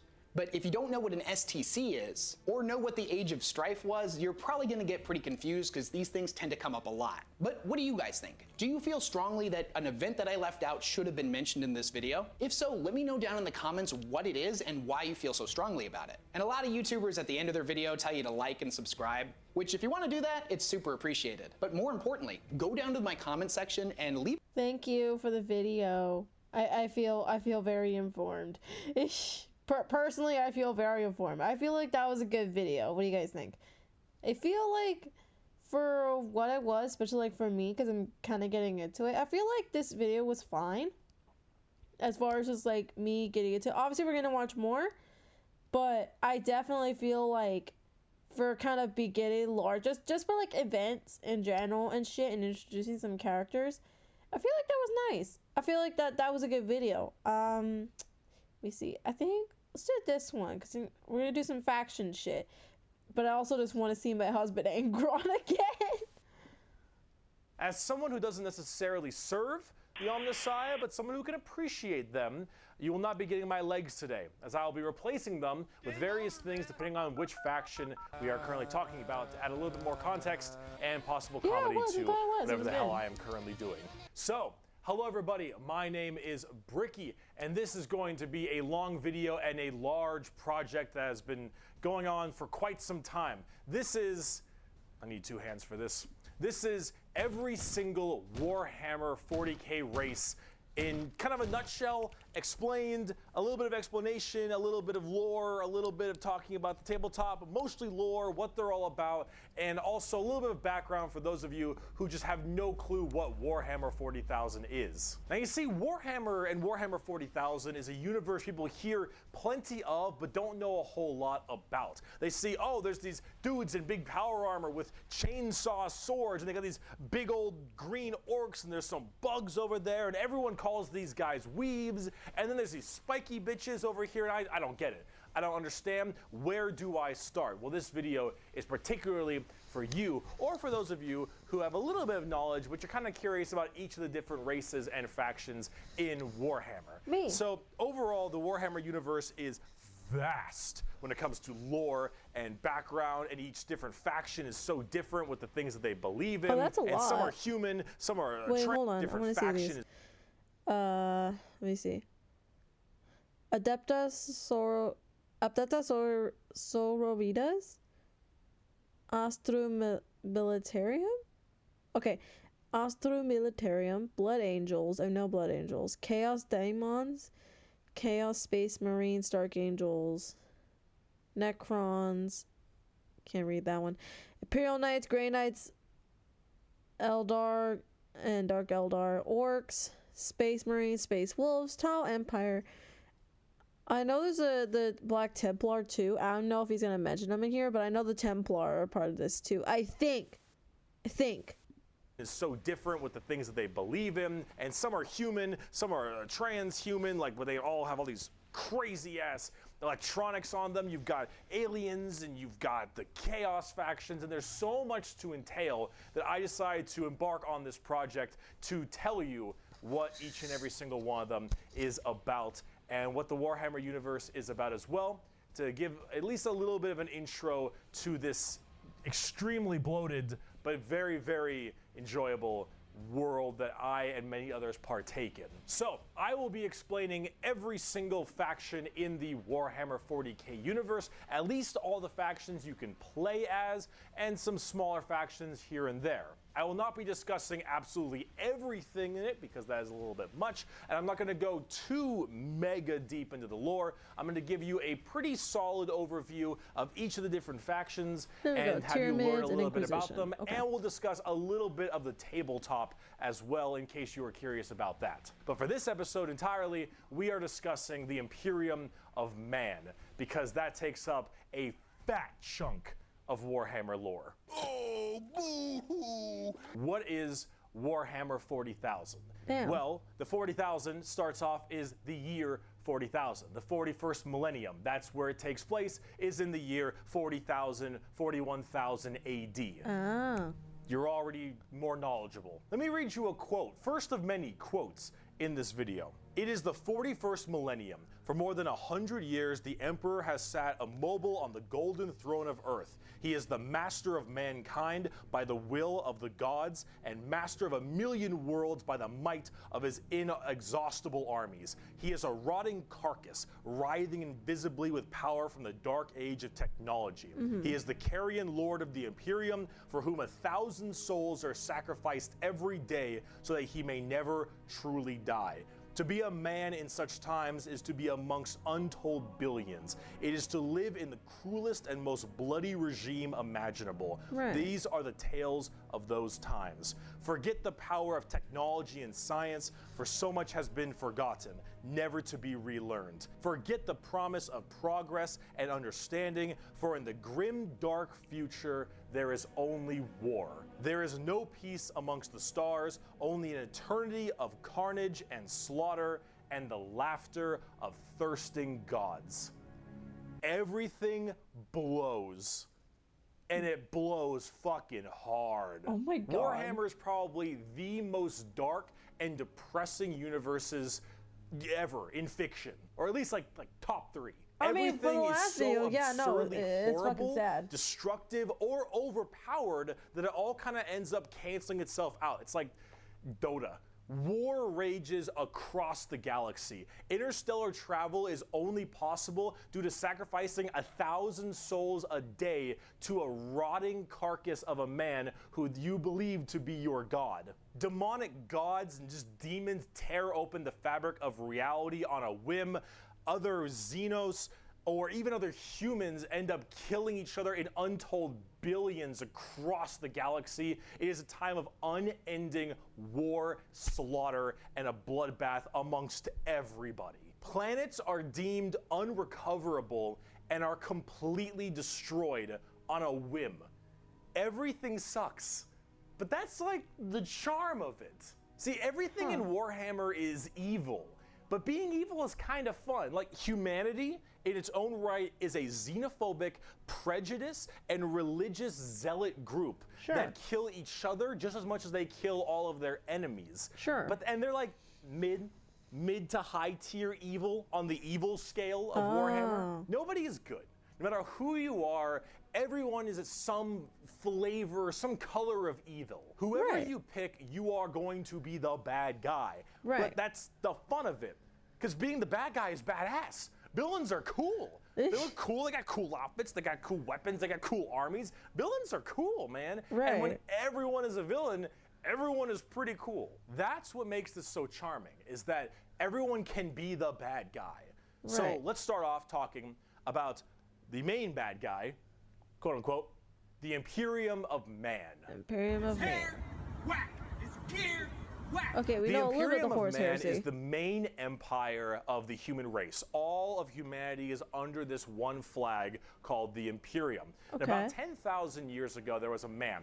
He was the Emperor of mankind. Yeah, he's hot. A 10-foot Sorry. tall psychic demigod who led humanity across the stars to colonize tons and tons of worlds, create superhuman soldiers, and really bring humanity into a new I also love age. his hair. This man, the Emperor of Mankind, Yeah. was a psyker. And a psyker is like a magician of sorts. Oh, yeah. In the world of 40K, there is the warp, the immaterium, kind of like hell, but sort of like a purgatory dimension of hell. And a sure. psyker is someone who can take that power and manifest it through their mind to use it to do stuff, like witchcraft stuff, magician stuff, Which is fucking spells, banger, and by the lots of way. other things, I but wanna we do don't get that. too into The that. hell? The Emperor, big boy psyker. Top tier, A+, maybe even S. Now the Emperor his wife was so created a fucking bunch lucky. of sons. Yes, No. created a bunch of sons known as the Primarchs. He Yes. created 18 Primarchs to have them lead all of the different Which, legions. by the way, 18 to 20 fucking kids. Okay, I need to know. I'm curious. Maybe someone in chat could tell me because I have no idea. Did she birth out that many babies, or did he just like bring them into existence somehow with his little psychic abilities or some shit? Because listen, a woman having 3 kids, that's one thing. A woman having like maybe like 5, 6, 7 kids, that's another thing. 18 to 20 fucking kids, bro, for the betterment of the universe. Okay, for the Emperor to be like, oh yeah, like I need sons so that way I can run a universe, so I can all that shit. 18 to 20 fucking kids, that is nuts. That is nuts to me. I feel kind of bad for the wife. If it was her that birthed them, instead of them just being made out of thin air, like that's crazy. That's wild to me. Humanity to the different stars and plans to help colonize and bring it out. These Primarchs are basically like little versions of the Emperor. Not all of them are psychers, but a lot of them are very, very powerful, and they lead his special Space Marine legions. Then this big clusterfuck happened called the Horus Heresy, where the Emperor's favorite son, the Primarch, Horus, ended up joining Chaos and leading 9 of the 18, half of his Primarchs directly to Earth to Maybe they were made in tubes since the Emperor was so big brain could probably. Yeah, probably. That's probably what happened. Cause, I mean, listen. I understand this is kind of like a fantasy world, right? I find it hard to believe that wife would be popping out that many babies. The tube thing makes sense. I feel like he probably would do that. Yeah, the Emperor probably would do that shit. Oh my god, yeah, no, that makes so much more sense. To fight down the Emperor himself. Now, if you want to know what Chaos is, remember what I mentioned earlier? The warp, that immaterium, the hellish place? In there relies the 4 Chaos gods. Imagine like Satan and 3 other Satans. The warp being kind of evil, those Chaos gods, that's the reason. Oh, she's so hot. Those Chaos gods manipulated Horus, and then Horus helped manipulate all 8 other Primarchs to lead this giant coup. Which is fucking insane, by the way. On Earth. And they fucked up shit. After this huge civil war, Horus died, but not before brutally wounding the Emperor. God damn. Right at the end of his life, they put the Emperor on this large golden throne on Earth, in which he is now alive. You know what? I have something to say about this too. If I end up passing away, and I'm gonna end up looking like this, motherfucker, just pull the plug. I don't want to live if this is how I'm gonna like end up living for the rest of my life. No, just pull out the plug, please. Like I don't want to live like this. Bro probably doesn't want to live like this. Like, and especially like with what the last guy said from the last video, like he could just come back to life. You know what I mean? Like he could just he can just go to sleep and then be reincarnated, and then it'll be fine. Like, I get that they don't know that, but it's like, Jesus, just no, please. The pain. Barely, but slowly rotting away, powering something called the Astronomicon, so long as he stays alive, and is fed 1,000 people a day. The God Astronomicon damn. is like the North Star. What are you, the If Grim you want to do Reaper? interstellar Fuck. travel in 40K, you need to pass through that demonic warp I mentioned earlier. But how do you know where you're going? Well, the Emperor is there putting a nice little navigator right there. He helps navigate you to know where you're going. If you want to go from Earth to some crazy solar system across the way, you need to go through that warp, and then you need to know where you're going, go through there, and pop your way out. It's like doing nether travel in Minecraft, so you can shorten the distance between going to areas. Oh, sure. So long as the Emperor is alive and being fed 1,000 people a day to stay alive, you can do that. The moment he dies, interstellar travel's gone for all of humanity. You're so boned. Now, since the Horus Heresy 10,000 years ago, the Imperium has fallen from grace substantially. All technology has started to dwindle and die. There is now giant fundamental religious extremists that now believe the Emperor of Mankind was a deity, a true living god. Which is crazy. probably the last thing the Emperor would have wanted to be remembered for. Yeah. So now you have this thing called the Ecclesiarchy, which is this giant church entirely devoted to spreading the good word of the Emperor. He is now hell. the Holy Emperor God, the God Emperor of mankind. And all of the Imperium has taken up worshiping him to the fullest extent and Jesus. killing anything that isn't humanity in his name. That's the Imperium has crazy. this futuristic gothic tone to it and a hefty religious zealotry to them. Yeah. If you think anything against the Emperor, that's heresy and you deserve to die. That is Right. called being a heretic. Heretics die in 40K. There is no such thing as freedom of religion. There is no such thing as freedom of speech, so long as you are against the Emperor. There is no such thing as any kind of tolerance. Yeah. Everyone is a religious zealot. Some more than others, but no matter what, you're preaching that good word. So right Yeah. now, everyone in humanity is trying to expand their empire across the stars. If you are a heretic, someone who doesn't believe in the Emperor, you are deserving of death. If you believe in the Chaos Gods, you are also a heretic and you deserve death. If you are an alien race of any kind, you are a filthy Xenos and you deserve death as well. So long as the murder continues and humanity expands, the Imperium of Man is very, very happy. However, the largest fighting force of this Imperium is my personal favorite faction, and the first faction we will discuss, the Astra Militarum, or also known as the Imperial Guard. Oh, Now, man. okay. That's it, man. Game over, man. The Game Imperial over. Guard is the main fighting force of the Imperium, and in a world of horrifying creatures, galactic monstrosities, the literal demons themselves breaking through the fabric of time to kill you, the Imperial Guard are untold billions of regular men and women wearing modern day like flak armor with a laser rifle. This is the humble las gun, the main weapon of the Imperial Guard. want It one. fires superheated plasma lasers at an extremely fast fire rate. It is reliable, never jams. It can blow off limbs, giant holes in concrete. God. It is overall an extremely devastating weapon in modern day. Yeah. It is one of the weakest in the 40K universe. Yeah, a laser rifle that never jams, it could blow off limbs, one of the weakest weapons. That's the world we're in right now. But who cares? Because the Imperial Guard has, in each battle, 500,000 of these men and women. Goddamn. 30,000 large armored tanks, 10,000 artillery batteries. The Imperial Guard wins through sheer numbers and firepower. They kind Goddamn. of have this World War I, World War II style aesthetic giving with Helldivers. legions of guardsmen as well as high company commanders and generals on the field along with them, and multiple kinds of troops. A normal Imperial Guard battle starts off with artillery, long lines of artillery, cracking the crust of the planet underneath the enemy's feet. Damn. And as this barrage continues, hundreds of thousands of guardsmen see a sea of guardsmen surges forward, firing and charging at everything possible while the planet rumbles as tanks roll up behind them. Gunships block out the sun and tanks block out the dirt with the steps and hoofprints of millions of guardsmen. It is through numbers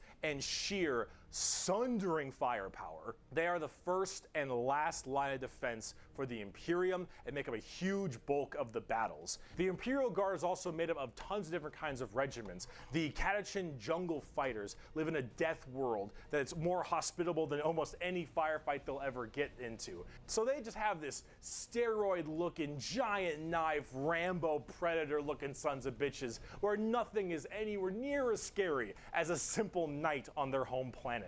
You have the Valhallan Winter Soldiers who haven't felt their toes in 300 years, the Mordian Iron Guard who are more interested in making their shoes shine than actually fighting a battle, and then of course the big one, the Cadians from Cadia. Oh my god. The biggest export of guardsmen in the entirety of the Imperium. You will fire your first gun at 5. You will disassemble and reassemble it at 10. You will have pounding artillery drills day in and day out at 15. And you'll fight your first swarm lord at 16. And if you mention Cadia, you will burst into an unrelenting amount of tears and sadness like I do daily.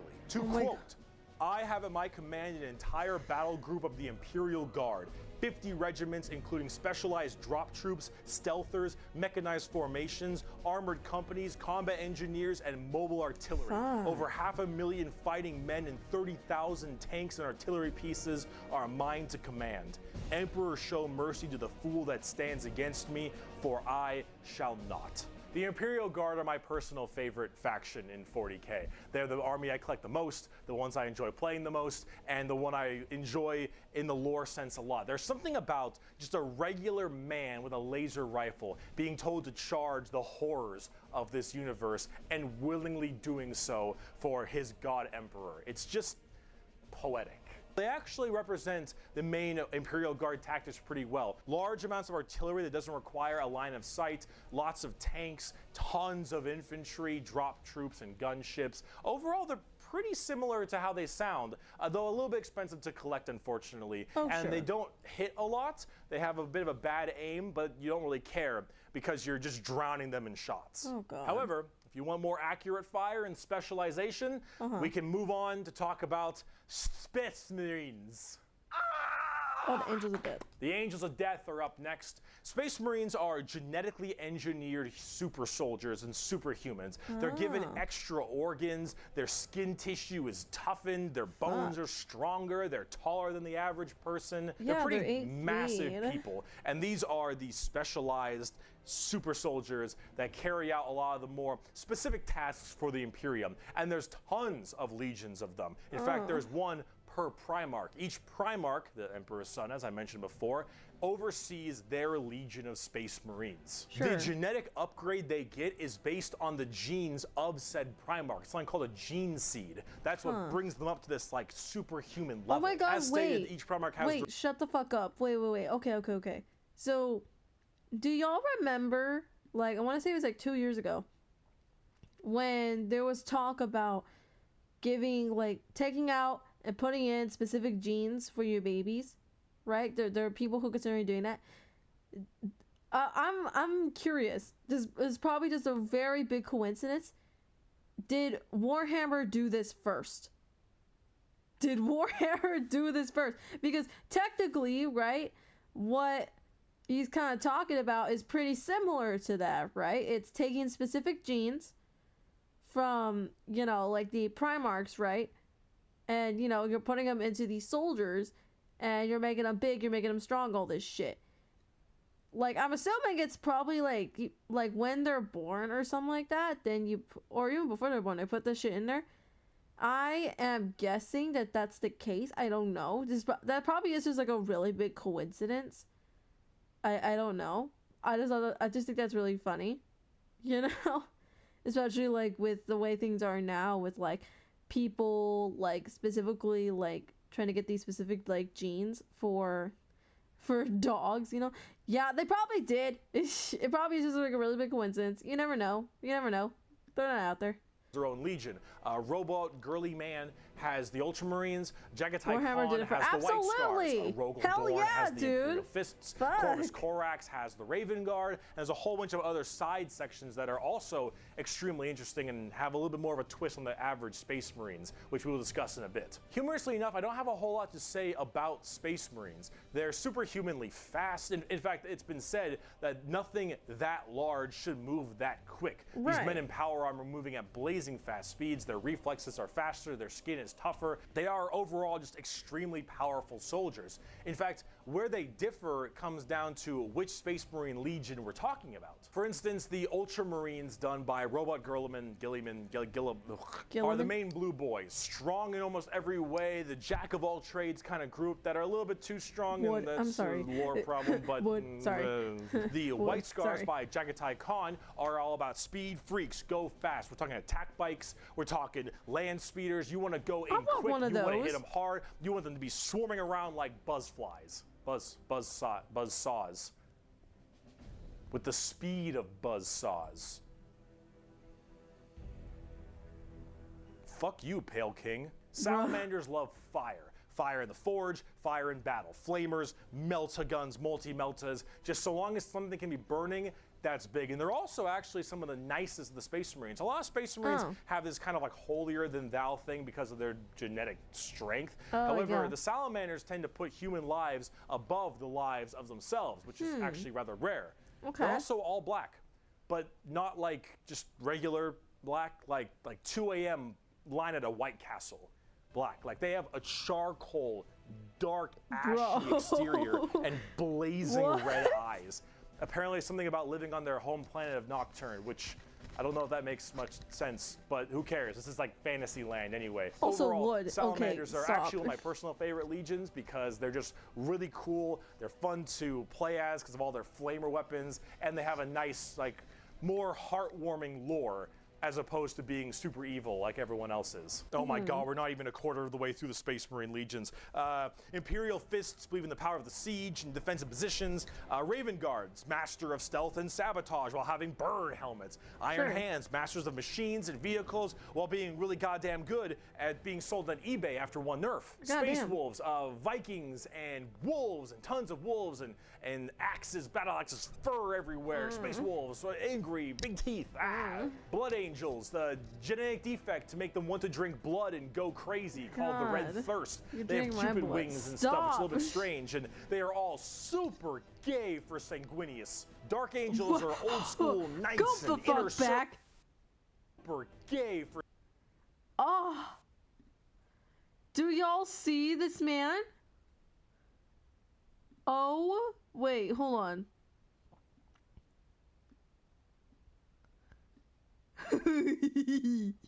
wait, me, POV, me and he. I need to stop. Like, bro. Like, what the fuck? They made him so pretty. What the hell? Hold on. Okay, there we go. Yeah, they made him so fucking pretty looking. Holy shit. Fuck. For Sanguinius. Dark Angels are old school knights and inner circle theme and. Are you a heretic? Me? No, never. Once from the blue moon, I know. Deathwatch, a fancy anti-Xenos group that nobody plays because Deathwatch, and they look cool though, but no one plays them. I don't know about Deathwatch. They're there though. Black Templars, for the people who, if you haven't prayed at least 3 times a day, you're gonna start praying out that wood. That wood. Wood. Yes, wood. Yes, absolutely. Listen, okay, before I even got into a Warhammer chat, like, I was obsessed with them. I still am. There's still some part of me that I am, okay? It's still fucking oh my god. we need to move on. Airlock, and I'm sure there's some other chapters I may have missed as well, like Crimson Fists and stuff, but Those are the main ones right He here. looks like a Here, vampire, so he's quote, hot. Yeah, from he the Emperor does. himself. Yeah, he They shall be my does. finest warriors, these men who give of themselves to me. Like clay I shall mold them, and in the furnace of war I shall forge them. They shall be of iron will and steely sinew. In great armor I shall clad them, and with the mightiest weapons shall they be armed. They will be untouched by plague or disease, no sickness shall blight them. They shall have such tactics, strategies, and machines that no foe will best them in battle. Damn. They are my bulwark against the terror. They are my defenders of humanity. They are my space marines, and they shall know no fear. And on the tabletop, they fuck. Oh, they fuck hard. As of making this video, Space Marines are laughably strong. That might change at some point, but overall, Space Marines just have it's like a Swiss Army knife. A tool for anything you need, except it's like a gold-plated Swiss Army knife. It is extremely strong. If you are actually getting into the tabletop of Warhammer, Space Marines are a great start. Also, whatever gameplay style you have, whether you want to be sit back with long range and heavy weaponry, go fast and run in, or even just full melee, all of these options are totally there for you. Space Marines are super badass, but unfortunately, it's time we start praying to our new god, the 2011 Honda Civic. So is it any wonder people are afraid of technology? Technology! Technology. The Adeptus Mechanicus. The Adeptus Mechanicus are a technophile cult on Mars. Now, these people are a little bit weird because they don't actually really believe in the Emperor of Mankind. And you might think, oh, whoa, Berkey, that sounds like some heresy. A little bit. They believe in the Emperor, they believe in his power, but they don't pray to him. They pray to something called the Omnissiah. And the Omnissiah is this kind of machine god that they believe permeates in all machines. And if you think, well, wait a minute, they believe in a different god as well? That sounds like super heresy. Well, yes-ish, but they also make all your guns, and they make all your tanks, and they make everything that you have. So you can't really tell them to fuck off. Yeah. Because you're not gonna win nothing if you don't got stuff to shoot people with. See, their Omnissiah at least makes sense from their standpoint. They believe it to be a deity that permeates through all machines. Your Honda Civic, your standard bolt gun, your Dune Strider Walker, your giant mechs, your huge ships. The Omnissiah is present through all. And the only reason your stuff works is because the machine's spirit in it says it works. If you want your gun to work, your tank to run, you must pray to it. And I mean full stop. You need to start chanting in high Gothic. You need to burn incense. You need to sit on your knees and pray to that car. You need to rub oil on your robes. And you need to go, ahomina, homina, homina, homina, homina, homina. Full stop. If you want your damn thing to work, if you want your gun to fire, you need to do that. They are very bizarre, and they actually have a bit of a point because it's obviously working. And if you look at them, I don't know how that works. So they obviously know something about what they're doing. Also, the most notable member of the Adeptus Mechanicus is Magos, whatever, Belisarius Call. Look at this dude. Look at this dude. Yeah. This is the group we're talking about. These are these weirdos. Here, the Omnissian Creed. The credo, Omnissiah. There is no truth in flesh, only betrayal. There is no strength in flesh, only weakness. There is no constancy in flesh, only decay. There is no certainty in flesh, but death. Flesh is weakness, flesh is death. The Omnissiah is the god of the machines, and if you wish to be whole, if you wish to be holy, if you wish to give unto him, you must saw down your limbs and remove your organs and replace them with mechanical parts, because that is what he wants, and that is how you will become enlightened. Hard technophiles mixed with religious extremism. That's how I feel every time I have tech issues. I turn very religious suddenly. The Skitarii no, me too. I do this shit all the time. On that note, we're going to take another break. I'm gonna get some water. Probably just like just get some water, all that stuff. So we're having another break. And also it's like we're going by what my professor said, which is just like a little bit of a break in between, so that way we can all refresh and get more knowledge in. So we're gonna do that. We're gonna go on a tiny break, and I'm gonna use the restroom. I'm gonna get water, and we will be back. Just hang tight, chat. Hang tight.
All right, chat, we have returned. We're going back to stream. Okay. Welcome back. If you're just coming in, we are learning some Warhammer lore. I have my little Warhammer fucking model here. I know some things now, but before stream, I knew not too much about like the actual like lore. Like I knew a couple characters, and I knew the Black Templar, but that's it. So this stream is supposed to change that. And you know, again, you don't know me and you're just coming in. My name is Creme. I do a lot of digital and traditional art on Blue Sky and Instagram. And the model that you see here is actually one that was made by me. I do have commissions up. If you are looking to commission me, please go for it. There's a command in there. It's just the exclamation point commands, and then you can figure that out from there. But yeah, we're gonna get back into the Warhammer lore stream. But yeah, like hope you're having a good day. Thank you for stopping by. You know, if you're like going through your day, and we are going back to Warhammer lore. With very bizarre weaponry and lots of different kinds of vehicles, tanks, and different people in between. They're very weird, but they have extremely wacky and enjoyable, and in fact quite effective both in the real game and in the lore, weaponry and gear. Overall, by the way, I found a funny short Warhammer video. You should find it on YouTube if you search Warhammer Snake. Absolutely, we will definitely look at that. I think I'd give them a pickup. Once this is done, I think they're so we'll paranoid. look at that one I gotta as keep well. going. They're so paranoid and crazy. These Dune Striders you see right here, one guy was able to make them work. One guy, and he died. And they're so scared they'll never work again that they keep them on and they never turn them off, and they run around in a circle the whole time until they need them, and then they corral it and they go into battle. Yep. The Adeptus Mechanicus. Now, if you want to talk about faith, though, right. Let's talk about the Sisters of Battle. Oh. A simp has fallen for an eagle in Lego City. Hello. The Sisters of Battle of the Adeptus Sororitas, if that's how I pronounce it she's correctly, hot. What? is an all-female group of battle sisters going through the ecclesiarchy section of the Imperium. The ecclesiarchy is, of course, the church. This is, imagine a private army of the church, which is scary, and it is. The sisters are an extremely zealotous force, and they take this to a full extreme. They believe in three main things: faith, martyrdom, and fire. Through the bolter, the flamer, and the melta, the Sisters of Battle are extremely potent at taking out chaos and heretics. Mainly heretics, because as they are a fighting section of the ecclesiarchy church, that's the big thing they want to kill. Any form of heretic will face the Emperor's justice through those three main weapons: the bolter, the flamer, and the melta, and they will do so with extreme prejudice. Literally. They are the closest things we have to nuns in space. And I'm talking hardcore nuns. They carry holy fire on their backs. They have holy books and sigils all across she kinda their hot, armor. though. Their main battle tank is a fucking kinda pipe hot, though. organ missile launcher. They have small babies that they have removed their brain capacity to make them little servant cherubs to fly around and give them ammunition and shit. They drop churches from low orbit as mini drop pods onto battles. They drop churches into battles. Warrior nuns. No, that shit's so badass though. War hymns and holy you're a music nun, but then you from also their can fight. frigates in Fuck low yeah, dude. atmosphere I love and that. shower I love that for holy you. water across the battlefield. These are the people you are dealing with, and they're fucking awesome. They can literally stave off demons on the tabletop because their faith is that strong. Remember the warp, the demons from the warp? Well, the warp also manifests in your mind. All of your emotions, negative and positive, go through the warp. It's the immaterium, the place of all things. So if you are that mentally fortified, that mentally strong, you can stave off horrifying demons. And all these girls, not a crack. Not a crack in that mental armor. Now, as much as a meme as they are, and as much as their models look a lot like Ongo Gabloglian, which I can't unsee anymore, I gotta say, I love their design. I think they're extremely cool. They're another army that I'm currently collecting. They just released a whole new line of figures very recently, and they look wonderful. They just look everything from Celestine, the living, literally undying saint, from the Triumph of Saint Catherine, which is literally a funeral procession as a model. Those organ tanks I mentioned earlier. This shit is the most over-the-top badassery in a lot of the Warhammer universe. And goddamn it, is it over the top. But Sisters of Battle are so cool. While I'm a guardsman at heart, this is such a cool faction. By Bolter Shell, Flamer Burst, and Melta Blast, the mutant, the heretic, and the traitor alike are cleansed of their sin of existence. Damn. So it has been for 5 millennia, so shall it be. So they're sinning for existence. Fuck, man, okay. And speaking of burning demons, I can see! I can fight! the Grey Knights are the first army I actually collected back in 7th edition. The Grey Knights are a super secretive and much more old school look at power armored knights, except they are all psychers. All of them have that crazy space magic magician shit. For every 100,000 guardsmen, there's one Grey Knight. I want you to look at him right now, chat. Tell me, I want you to get into this mindset for a second, right? We're gonna have a little POV scenario, right? You're a housewife. You're making dinner for your man, right? You're cooking up a nice little dinner, and then this fucker, this big ass bro, comes in. Honey, I'm home. I brought good money. And, I really hope you had a nice day. Ooh, dinner smells so good. You know how many dinners I would cook for this man? I haven't even seen what's under the mask. Fuck all of whatever's in the mask. Okay? The mask stays on. That's all I'm saying. But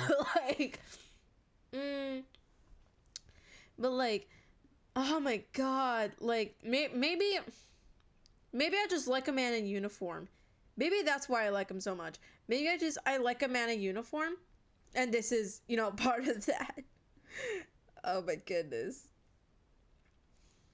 For every 10,000 Sisters of Battle, there's one Grey Knight. For every 1,000 Space Marines, there's one Grey Knight. Grey Knights are the strongest of the strong, both in mental will and so absolute they're marriage just material. strength. Got it. These are Space Marines that are all high-level psychers, all of them able to specifically do one goal, and that is kill demons. The Emperor believed that the demons of chaos were the #1 threat to the Imperium, and he probably is right. I should also mention I have this checks group next. I just is thought y'all should entirely know. based on doing that through a myriad of tactics. Coming from the planet, or I guess the moon of Titan in the Sol system, the Grey Knights are thrown through extremely rigorous training and are as clear of mind and soul as they possibly can be. Since the demons of the warp are the warp and your mind projects to the warp, people can go insane very fast, especially lower level psychers. Sure. These Grey Knights need to be able to harness the warp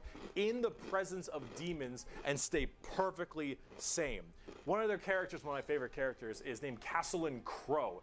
He has a demon blade, the black blade of Mahamahama, and he has to have it on him because it tempts everyone nearby, constantly beckoning them. Use my power, use my strength, suck my You can penis, use me. whatever the possibility. And so he has to keep it on him all the time as this thing whispers to him consistently, and he has to stave it off. I want him to whisper to me. Being Stop. alone in his I need to chambers stop, or bro. on the battlefield, because anyone who gets too close to it might be tempted a little too hard. He is that pure of heart and I want to mind, be and tempted all the too hard. characters in the Grey Knights are I want to be basically tempted like too that. hard. The only issue is that the Grey Knights have a scorched earth policy, more What? ways than one.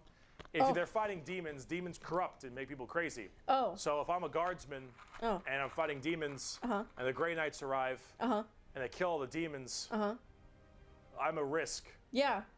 You're probably And so fucked. guess who's not making it out of there? Oh, On the tabletop, they're very strike fast, strike hard kind of people. They teleport all around the place. They are fast strike groups, small amounts of models because they're so dang strong. You only have so many characters, but with it, you get in there, you're very tough, very tanky, you hit really hard, and you try to bounce around the battlefield quickly, but you don't have numbers, and so every dead Grey Knight hits really damn hard. They're fun though if you like that kind of fast striking kind of army. Oh, and also Caldor Drago is a thing. We're not even gonna get into Caldor Drago.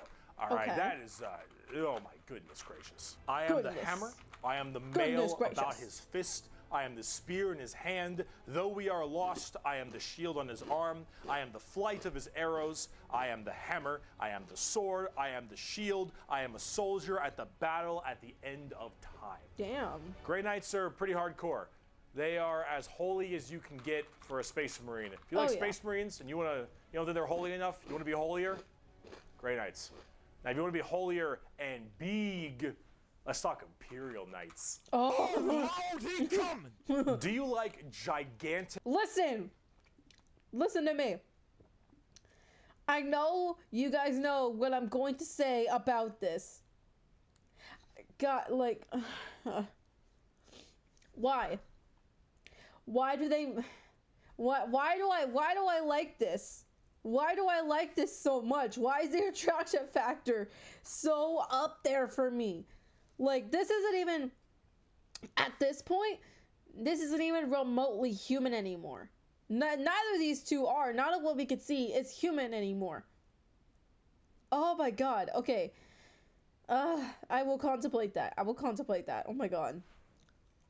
Walkers the size of homes or medium-sized buildings. Do you want to kill heretics, but you want to kill like 40 of them per turn? Do you want a gigantic old-school knight noble house style of walkers with giant chainsaw arms? Then you got Imperial Knights. Imperial Knights, it's not a whole lot to talk about them because they're just gigantic walkers, but they have this old-school like house feel to them, like literally like they're houses. Each Imperial Knight comes from a house, and each of them act in their own special way. These behemoth of walkers also destroy almost everything in their path, killing full swaths of squads in a couple shots, stepping on legions of troops. Like, these things do not mess around. And they look so cool. Imperial Knights and Chaos Knights, actually, for that matter, don't have a whole lot to discuss. They're just super big, heavy walkers, and they look different depending on your house or chaos god you currently believe in. And overall, these things are just really cool if you want to murder everything in your path. They're the big, scary, big unit of Warhammer, and if you want to collect them, go to town. They make for a great painting project, too. They Game just over look back down to cool. earth. Let's talk something about a little bit different, a little more gold.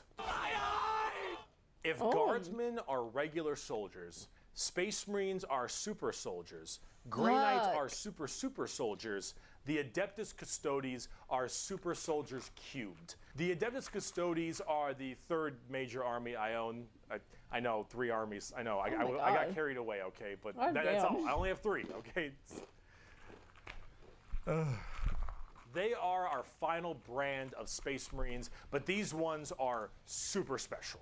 Okay, if a guardsman is 6 foot, a Space Marine is 7 feet, a custodian is 8 feet. These are the giant defenders of Holy Terra, which is also Earth. Earth is Terra, Terra. Oh, okay. Themselves. These are the people that literally guard the Emperor's throne room, hence Custodes. These boys protect the Emperor's throne room at all times and are literally like handcrafted people. They're not humans brought up by a gene seer or something. These are all handcrafted super soldiers.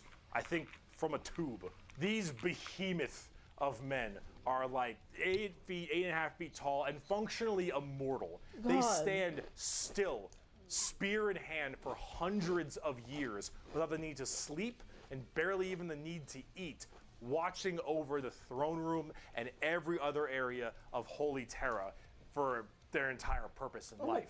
And oh my lord, are they terrifying. These custodians put Space Marines to shame. If you liked your super soldiers, these are your super mega soldiers. One of these men can take on probably 3 Space Marines and most likely win. There are many different groups of custodians as well, like the Solar Watch, or there's also one of my personal favorite, the Aquilian Shield. The Aquilian Shield go out to seemingly unimportant individuals and protect them because they believe that they are going to be doing something very important in their lives. For instance, let's say a regular guardsman gets the protection of this giant 8.5 foot tall golden god because that guardsman will end up becoming a general one day or something of that nature. The custodians work in mysterious ways and are almost always outnumbered but never outmatched. These people are pretty horrifying, both on the tabletop as well as in the lore.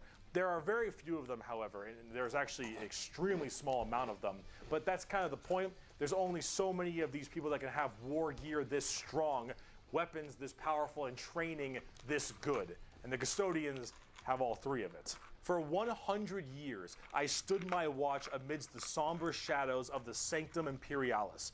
I was still as a statue, but always ready, always attuned to dangers unseen. Days, months, years passed by in a frenzied blur beyond those walls, yet within, little moved and nothing changed. For 100 years, I did not but wait. So fucking Yet had banger, any bro. threat appeared, I would have struck it down in a heartbeat.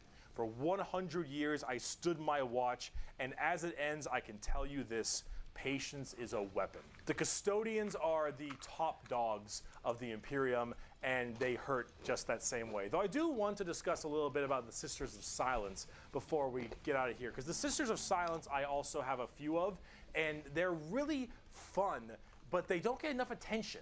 These kind of bald plume ladies are a whole group of pariahs, are also known as blanks. We'll be referring to them as blanks from now on. So as every mind is somewhat connected to the warp, these blanks are a genetic mutation that has it suppressed heavily. Because of that mind suppression, normal people feel this weird, like, uncomfortable nature when around them. When a Sister of Silence walks past them, you feel ill. You feel just uncomfortable and strange. So most of them don't actually live past childhood, because once they are birthed, they're, well, you know, killed or something at a very young age because Damn, they just let the emit writers a cook. Yeah, horrifying essentially. aura. Like, These what ladies, the however, fuck, are bro? guardians of the throne I as like well this a for lot. more psychic threats. See, none of the custodians are psychers, so they have a difficult time dealing with major demons and other kinds of psychic phenomena. Sure. These sisters are extremely specialized in it, all of them taking a vow of silence as they don't speak, hence the term Sisters of Silence, but they communicate through hand gestures and things of that nature. Oh, But if there's a okay. demon issue, if there's any kind of warp-based problem, the sisters are extremely adept at dealing with them, thanks to their blank gene. They normally work a Okay. lot of time with the custodians because they have to deal with both kinds of threats, but they're not represented that way on the tabletop. In fact, they only have like one real model for them, which is very unfortunate. I hope they'll get some like news soon because I think they should really be working together as it is that way in the lore, but hopefully we'll get there soon. But if we're talking about blanks, let's talk assassins. Yes. It's been a long video. We're about to round it out. We got this and one more human thing, and then we're done. The assassins, though, the Officio Assassinorum, oh boy, these people are deadly. Yeah, they're called assassins. They should be, but oh man, these people will mess you up. So these are from the Officio Assassinorum, a very special organization, and they are handpicked by the Grand Master of the Officio Assassinorum from the what was it called? Scola Progenium.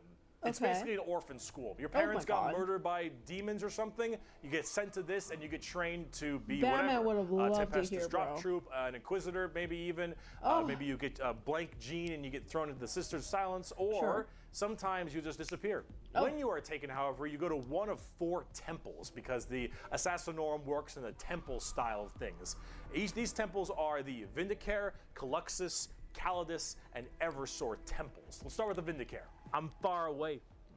I've been sitting here for 3 weeks. Oh my god. Poof! The Vindicare temple is the main sniper-based temple. Wood. Gigantic God damn it. sniper rifles for all these assassins. Their whole point is to be able to be in a spot and sit there, eye and scope, for weeks, waiting for their perfect target, taking people out from literal miles away after crazy. extremely long time periods. The Vindicare temple is about precise, perfect aim. There have been reports of Vindicares being able to single out particular body parts from over 2-3 miles away. Temples in the head, the jugular, for instance, and been sitting there after weeks. And when they're ready, take that shot, time is done, packs them up. The Calidus temple, however, is a lot more about shape-shifting and deviant art. It's mostly a female-based one, or at least it seems to be, and this allows a lot of body augmentation for certain individuals to be able to kind of transmorph themselves and infiltrate areas that are problems. These assassins will end up taking missions that take them years, 2-3 years, to infiltrate a heretical group and slowly work their way up just to get enough time to put a bullet into the main target's head and then escape unharmed. Or become the main target and sabotage it from within. These are all completely about deception, mind tricks, polymorphing, and everything in between. And lots of drawings. The Eversor Temple, just kind of disturbing one. The Eversor Temple is about when you don't want anything to come back alive, friend or foe. You want it all dead. And Eversor is psychogenically conditioned with just psychotherapy and psychological torture to only feel violence, hatred, and anger. It does the Clockwork Orange style of thing of just making you forced to watch never-ending pain and misery and psycho conditioning, I guess is the term. And then they pump you full of tons of psychedelic drugs and they cryo-freeze you. Oh, hell and no. And they drop you in an area where they just want to make sure everything is dead. No, and then bro. you defrost full of just all this insane, mind-boggling psychotherapy and psychedelic drugs. Hell and you no. just go to town. Nah, fuck that. Yeah, if you don't care Nah, if I'm anyone good. comes back alive. You're like, all right, lost cause, send them in. finally, there's the most bizarre temple, the Caluxus Temple. The Caluxus assassins are feared even among the other temples. So that blank gene, the people will go to the Caluxus Temple with this as well.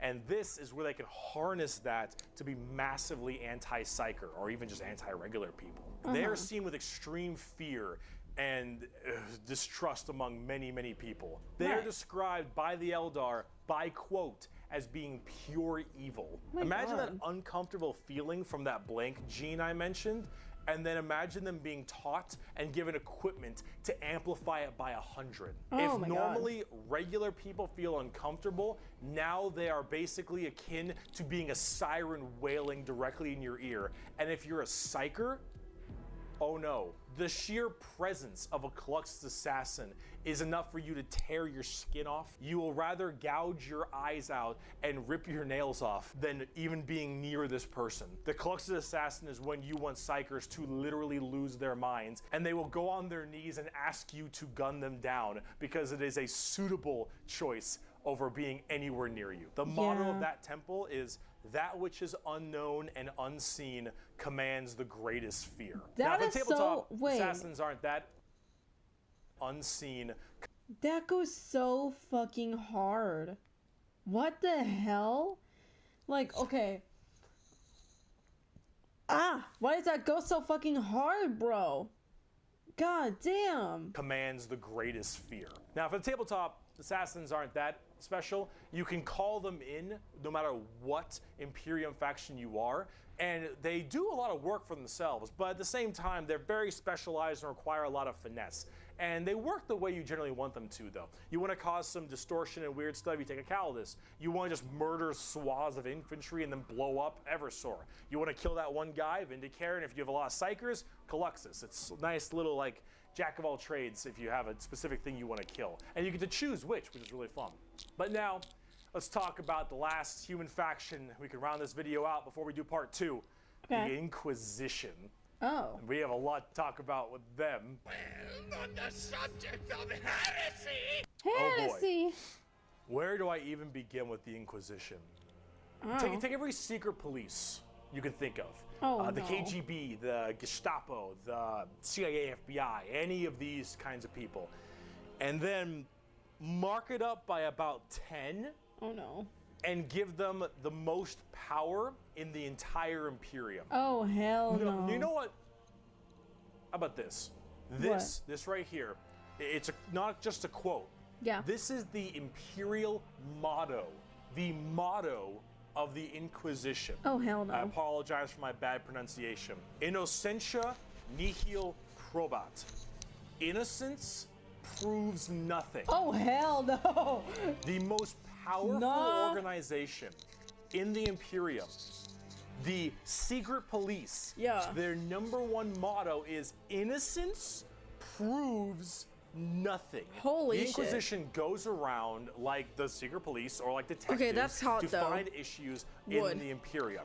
And they have different ordos depending on which one we're talking about. The Ordo Hereticus, the Ordo Xenos, the Ordo Malleus, for instance, and a whole bunch of other ones. Hereticus is obvious, they deal with heretics. Xenos tries to find alien threats, and Malleus is demons. They all have different specializations in what they're trying to go for as this Inquisitor.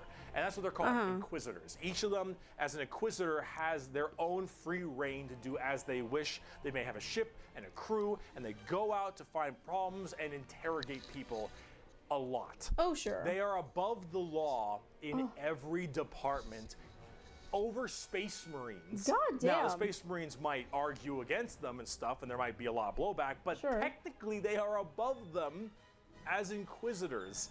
They are looking to investigate and figure out coups and cults and demonic incursions and possible Xenos issues like gene stealers or a new threat coming into an area. They're about learning that stuff and actually doing detective work. And memes aside, they're pretty good at it. The Inquisition having all of this power does make them a little bit power hungry and frantic sometimes. And yes, it is still a bad thing, but most of them are pretty good at their job. And they spend a lot of time being very diligent to make sure that all of these leads they follow are proper and correct. They're basically space detectives with just enormous power Right. and sometimes a bit of a power complex. And we haven't even talked about Exterminatus yet. Exterminatus is deeming a planet unfit to be saved.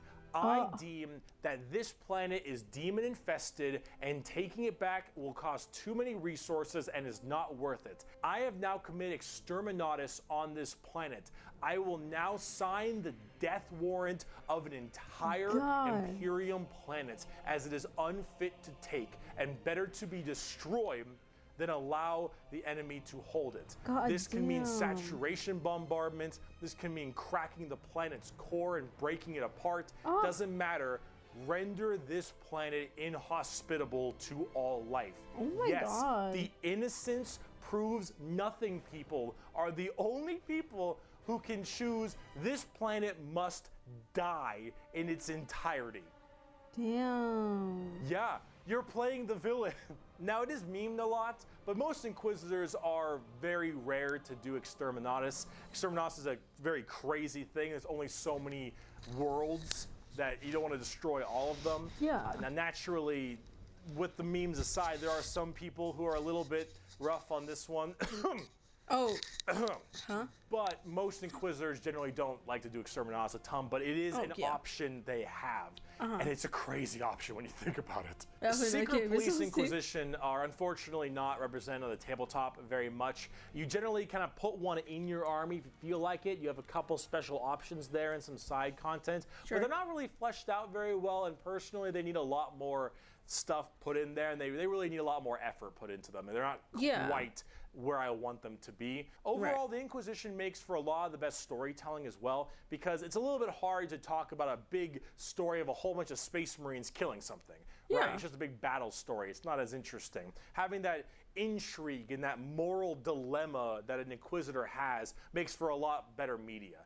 And honestly, the more people do it, I think it's better, because then it adds a little more humanity to the Warhammer horrible, horrible grimdarkness. And wow, we just finished the humans, all right? Come back for part 2 when we talk about Chaos and Xenos, because we got to talk about the 4 Chaos Gods and all the Chaos Marine Legions and the Tau and the Necrons and the Orcs, and oh boy, we got a lot.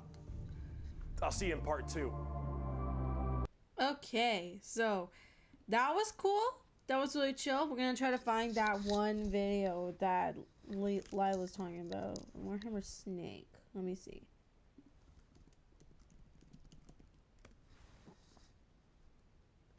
What the fuck? Wait, no, what the hell? From the moment I understood the weakness of my flesh, it disgusted me. I craved the strength and certainty of steel. What the hell? I aspired to the purity of the blessed machine. Your kind cling to your flesh, as if it will not decay and fail you. One day the crude biomass that you call the temple will wither, and you will beg my kind to save you. But I am already saved. For the machine is immortal. I'm sure.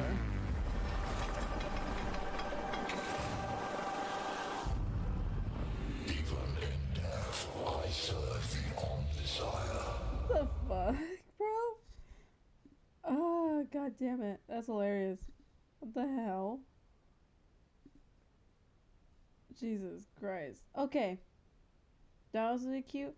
I feel like, okay, we can get a little bit of a brain break in between before we go into the next lore video.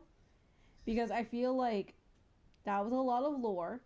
We're just going to have a wee bit of a detox real quick. And then we're going to go back into Warhammer. And we're going to do that with this. As the world turns and the rising sun strengthens, ice that once covered the glacial waters begins I don't know what to the original break video apart. is, but I guess they made legs The of the snake, splintering ice which is cool becomes a though. fleet I'm of here for rafts it. Jupiter the perfect place for Walrein to raise their young.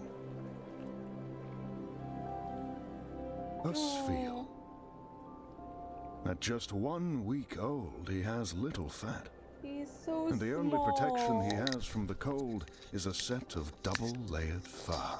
I'm gonna ask my husband if we could get one. Due to their unique body shape, Spheel often have a hard time moving about.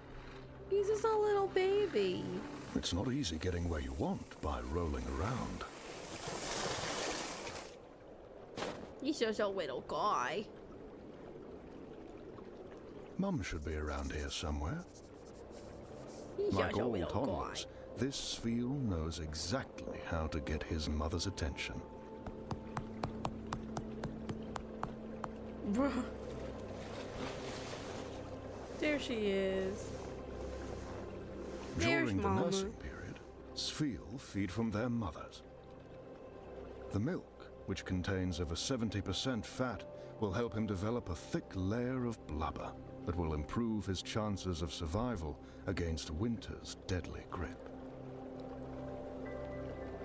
Drinking this, Spheel will gain roughly 5 kilograms a day. God damn. In just another week, he'll look like this chubby fella. God damn. Me after Thanksgiving. These two brothers are eager to explore on their Look own. at the way he fucking like is squished when he Their rolls. curiosity often lands them in trouble. Oh no. No, don't fall. No! God damn. Before they can get back onto the mainland, it becomes clear that this patch of ice has a mind of its own. Oh, something lug. These siblings are still too young to swim. And this newfound isolation can prove to be very dangerous. Oh no. Not the A blizzard babies. quickly approaches. No.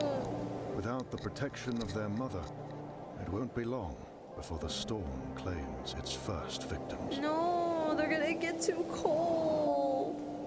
No. This is so sad. What the fuck? Whether by instinct or through sheer luck, the Avalug appears to have taken a sudden detour back towards the mainland. Oh, thank God. It's It will so be a long sad. time before the Spheel are ready to brave the storm without their mother. However, not all wild Spheel can be as fortunate. Ah. Nearly 50% of all pups will not survive to adulthood. Fuck. God. Really?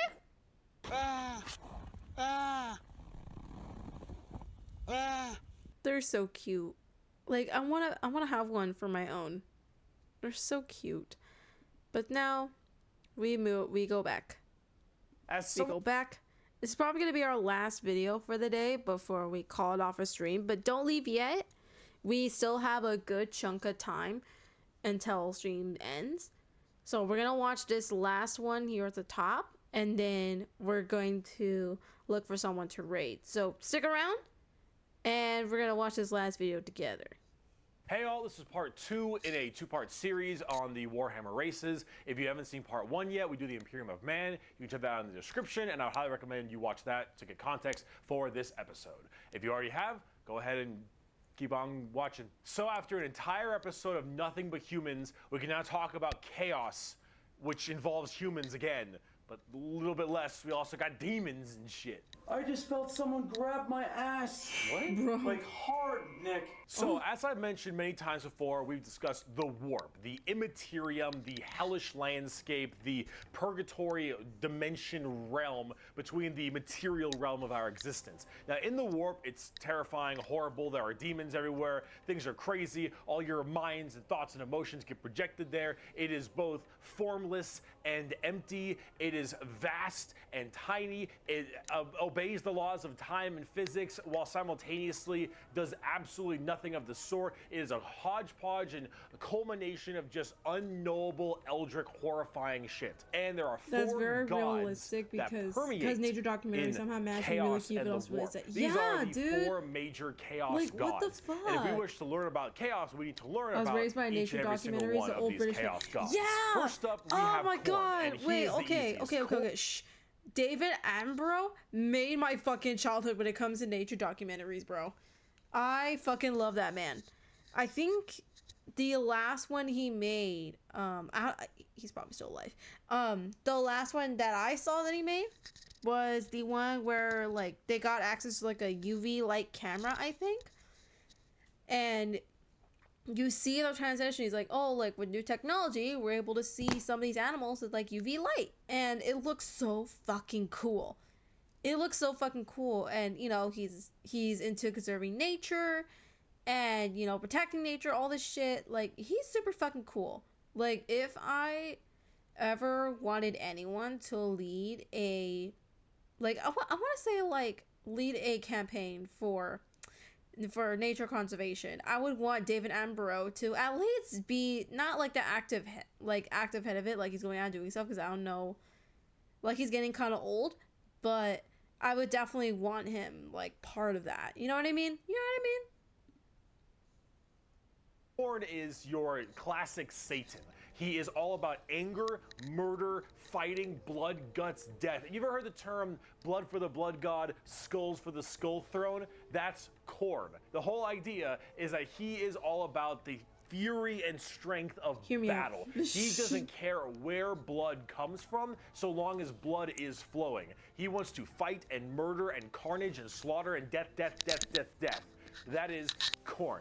Very simple to understand.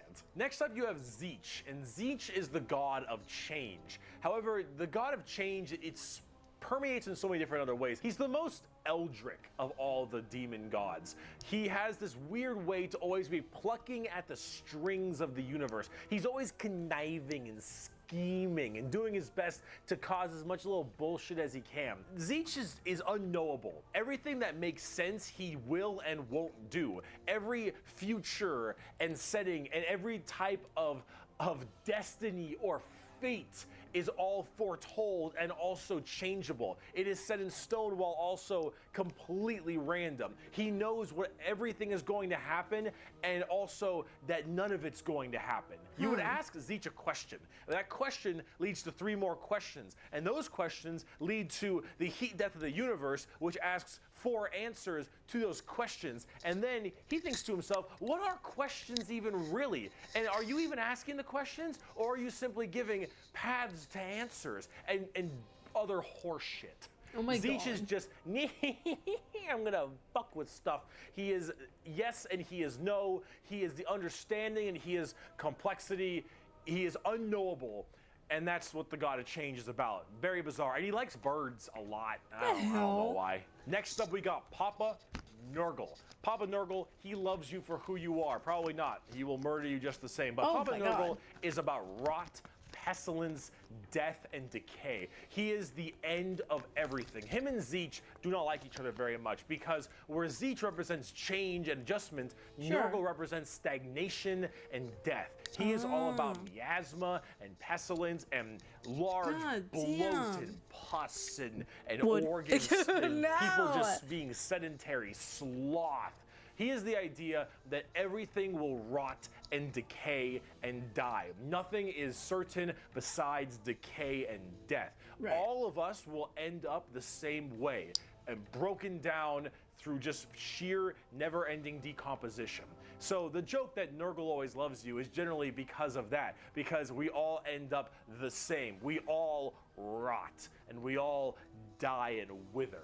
That's Nurgle, and he's got a general theme of course, pestilence and different kinds of diseases and sickness and things of that nature. That's generally Nurgle. He's pretty easy to understand as well, and he chonk. Finally, we have the youngest of the Chaos gods, and that is Slaanesh, also known as the Prince of Pleasure or the God of Unspeakable Excess. Wait, Wait, go back. Known as the Prince of Pleasure. That's a man?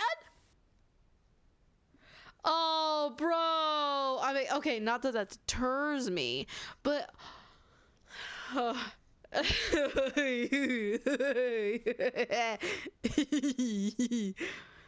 Oh my god, bro. Or the god of unspeakable excess. Slaanesh is generally referred to with sex, but Yes. it's not only sex, it's just that's a good avenue if you want to make stuff. Oh. Slaanesh is just the idea of the senses of the body being cranked to not just 11, but more like 17. So we'll God. discuss Slaanesh a little bit more when we talk about the Eldar, because they done fucked up, but it or whatever is mainly about just the excess of emotions, and therefore sex is generally a large part of it. However, it's mostly pain and torture. I'm here Lots for of pain, it. torture, but sometimes sexually I'm related okay with or it. drug related. Lots of I drugs. don't give a fuck. Lots of drugs. Slaanesh gets off on everything. Extremes in happiness, extremes in sadness, extremes in pain and sadism He's just like me. and masochism. He's just and of like course me that for goes real. along with the sex part of it as well. It's generally referred to with sex because of the color scheme, very purple, lots of exposed genitalia. A lot of their models have like exposed nipples and stuff. Yes. And that is generally the theme you go for from a physical side, but it really embodies everything, mainly pain and also the excessive amounts of emotion. So when it comes down to it, you'll find a lot of them have things like spikes or whips or any kind of BDSM style gear because it is unspeakable excess. The prince Slaanesh of is probably pleasure. everything gender-wise. in Pretty excess much. To the Yeah, point I where think it is just so. sheer frightening. That is So at that Slaanesh point when you're in a like that, it could nutshell. be A little whatever. bit bizarre and a little hard to describe sometimes, but as we talk more about the Dark Eldar layer in this video, you'll understand it far, far better and far Right. more than you'd want to. Now you might be thinking, why would anyone ever want to join Chaos? They all look horrifying, screwed up, and just frightening things, right?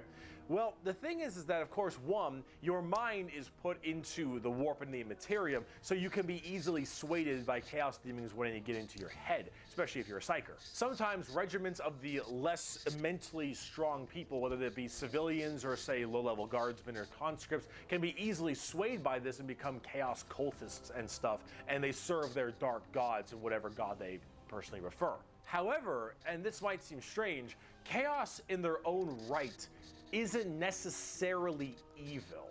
See, the warp is every manifestation of emotion and being, every soul, everything of existence. This includes all the good things. All the different chaos gods have another side to their coin. Khorne might be death, murder, slaughter, slaughter, but he's Right. also got this weird sense of survival of the fittest, trial by combat, and honor. Khorne will never lie to you. Khorne will never stab you in the back. Khorne isn't about conniving and scheming. Khorne is about straight up mano-y-mano, you versus me, get in the ring, we're gonna murder each other hard right now. It may Right. not be a good thing at the end of the day, but it is that other side of the coin. Him and Zeech generally don't get along because Zeech is that conniving schemer, but he's also about the idea of hope. Where there is change for your predicament. There is change for your problem. The hope of the galaxy, the ability to bend the world to your will, the idea that your fate is not set in stone, but in reality that you control your own destiny and can control it whenever you want, the changer of ways. That Right. is Zeech. And of course, Zeech and Nurgle hate each other because while Nurgle does represent stagnation, death, and decay, he also represents finality. An ending. The fact that you can be mentally at peace knowing that you will end and how you will end. Fear of the unknown, fear of change is not present with Nurgle. With Nurgle, everything will rot and die, and that provides that finality, that ability that this is over. We are all the same, and we will all end the same. We know the meaning of life. The meaning of life is to live and die and rot.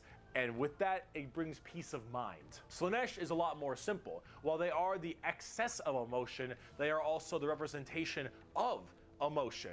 Slaanesh embodies happiness. Slaanesh embodies excitement and joy and pleasure, not only in the sense of the physical, bam style of pleasure, that's part but of also it. everything else like food and drink and air on your cheek and sunlight, the feeling, emotion and feeling. All of that is also represented with Slaanesh. So you have to ask, why are they always represented as super evil skulls and spikes on everything and want to murder everybody? I don't really got an answer for you on that one. My assumption is that because mentally humans may think worse thoughts, even if we don't act on them, and therefore they're projected in the warp more. That one's a little bit weird. I don't know. This is me spitballing right now, but I don't know. You need a super bad guy. You already got the Imperium of Man. You need somebody to be a little bit worse than them. So you got demons. Honestly, who cares? I just want to buy like a bird magician. Look at him. So cool. So combining all this together, on the tabletop, Chaos Demons are generally very melee based. They run in, go really hard. You have lots of summoning and conjuring, tons of spells. Generally a little bit frail, but they have special saves to make them a little bit stronger. You've got giant demons and smaller demons. You got hordes of little boys and tons of big guys. Demons are as they seem. Demons. Nurgle is slow, Khorne is super scary in melee, you've got Tzeentch who are far more into psychers and spellcasting, and then Slaanesh who is all melee, really fast but squishy, but in lots of hordes of tons of melee and pain damage, of course. So overall, the demons are a huge part of 40k and a massive threat to almost every single faction with the exception of a couple. However, the big part about demons is also transferred into the other 9 Primarchs we talked about, which are the Chaos Space Marines. We're learning more about Warhammer lore, and I love Slaanesh. So Horus and all of his boys, all of them in the Primarchs, they have all also become Chaos Boys, and they all have their own special Chaos Legions, specializing in so many different things, just like the Adeptus Astartes, the Angels of Death, the regular Space Marines. Chaos Space Marines aren't a whole lot different than the regular Space Marines. They have the same armor, generally the same training and toughness. They just specialize in different kinds of things. And also a lot of the Primarchs have ascended into greater demons? They're demon Primarchs at this point. Gigantic, horrifying man-demon hybrids that are pretty awesome, if I'm gonna be honest. They look really cool.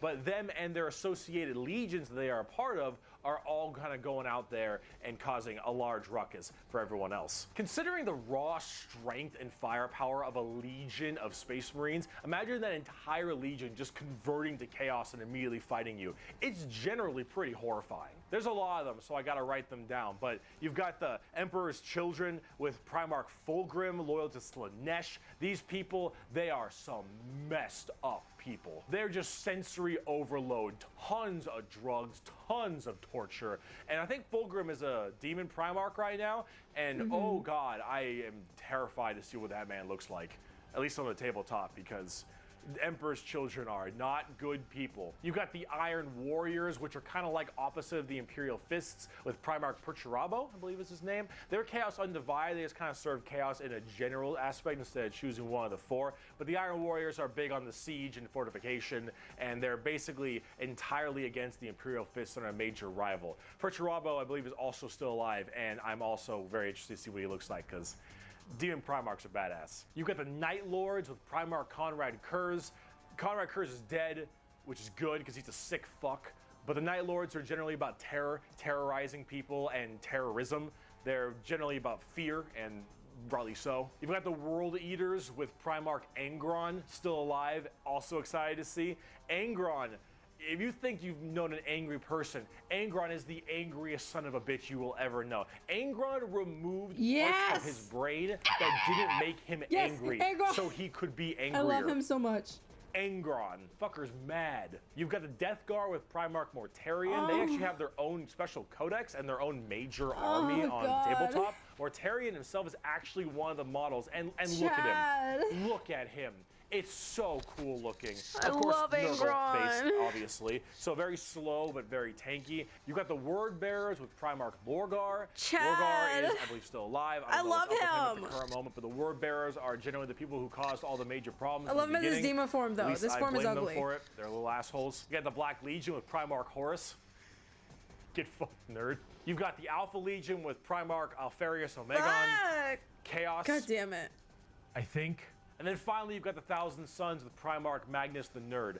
The Thousand Sons also have their own book just for the Death Guard. Magnus is also a tabletop model. He looks super cool, as you can tell, and they're all super heavily Psyker and kind of Egyptian themed. They look pretty neat. But overall, with all of these Chaos Space Marine factions, you can play as a lot of different ones, but the main ones that you can really work at are standard Space Marines, Chaos Space Marines, as well as the Death Guard and Thousand Suns, as they are the most fleshed out, especially on the tabletop at least. See this right here? This is a really good way to describe the Chaos Space Marines. What the thick-headed fools with their broken corpse of an emperor fail to understand is that not only can they never defeat us, but they cannot hide or flee or shield themselves from the triumph of chaos. You'll kill them. What did they do to you? We are unbound, undivided. They must not err, or they shall fall to heresy.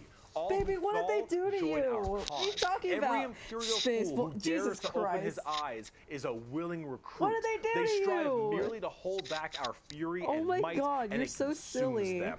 Thus, you can see chaos is inevitable. We lurk not only beyond their grasp and at their gates, we lurk within the darkness of their souls, on the tip of their tongues, in their tortured dreams.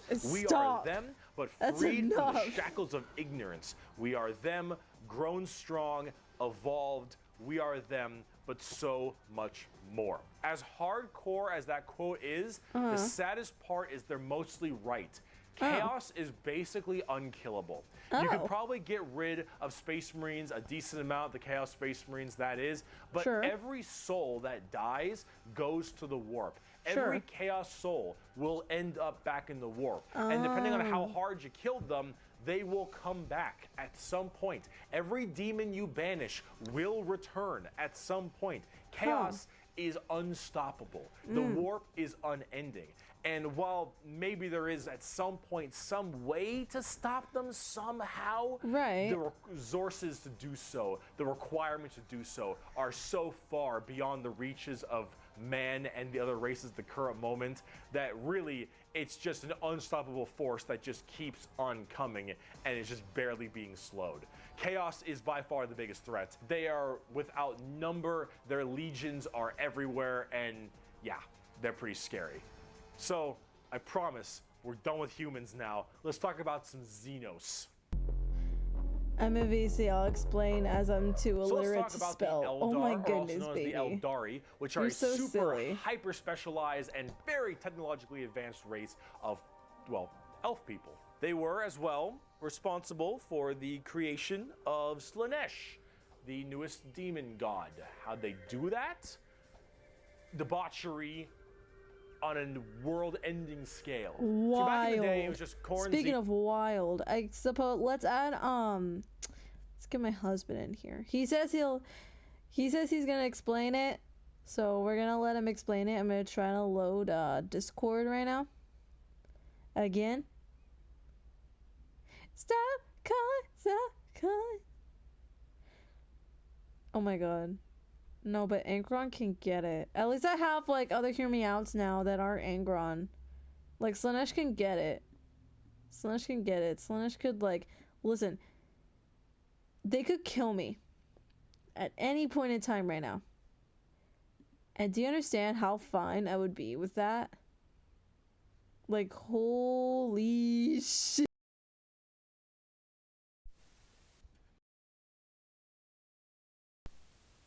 Oh my god.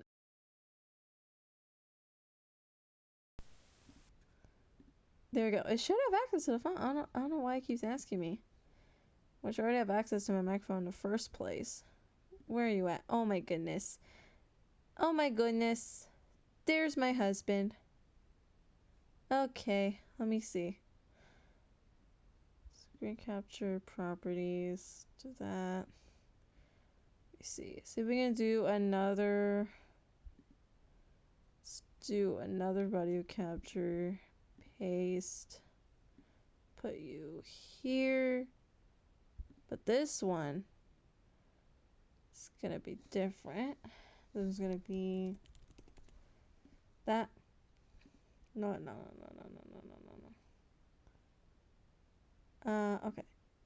Cause what's this one capturing? This one is...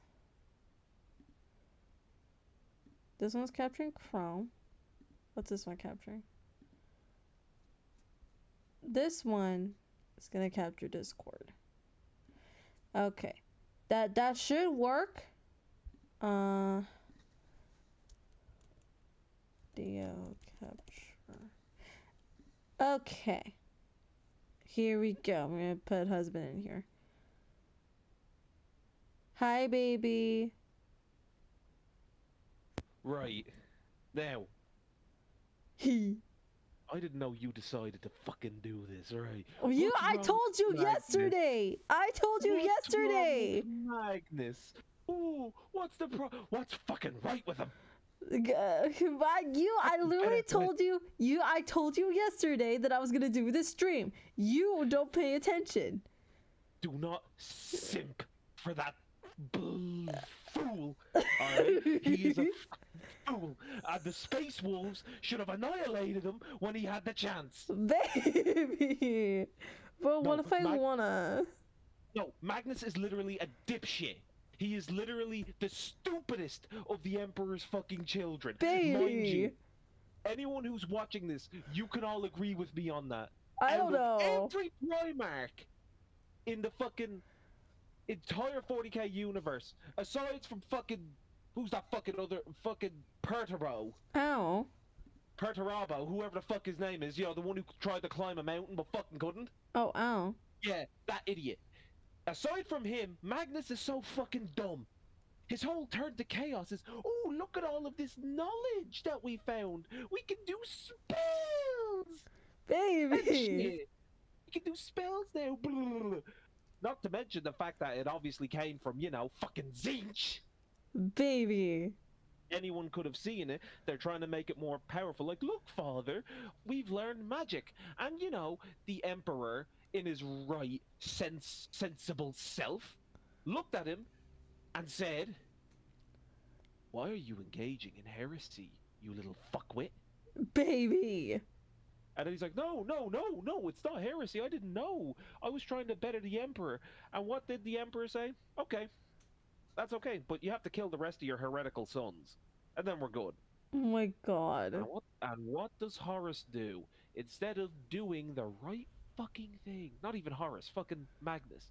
What does Magnus decide to do?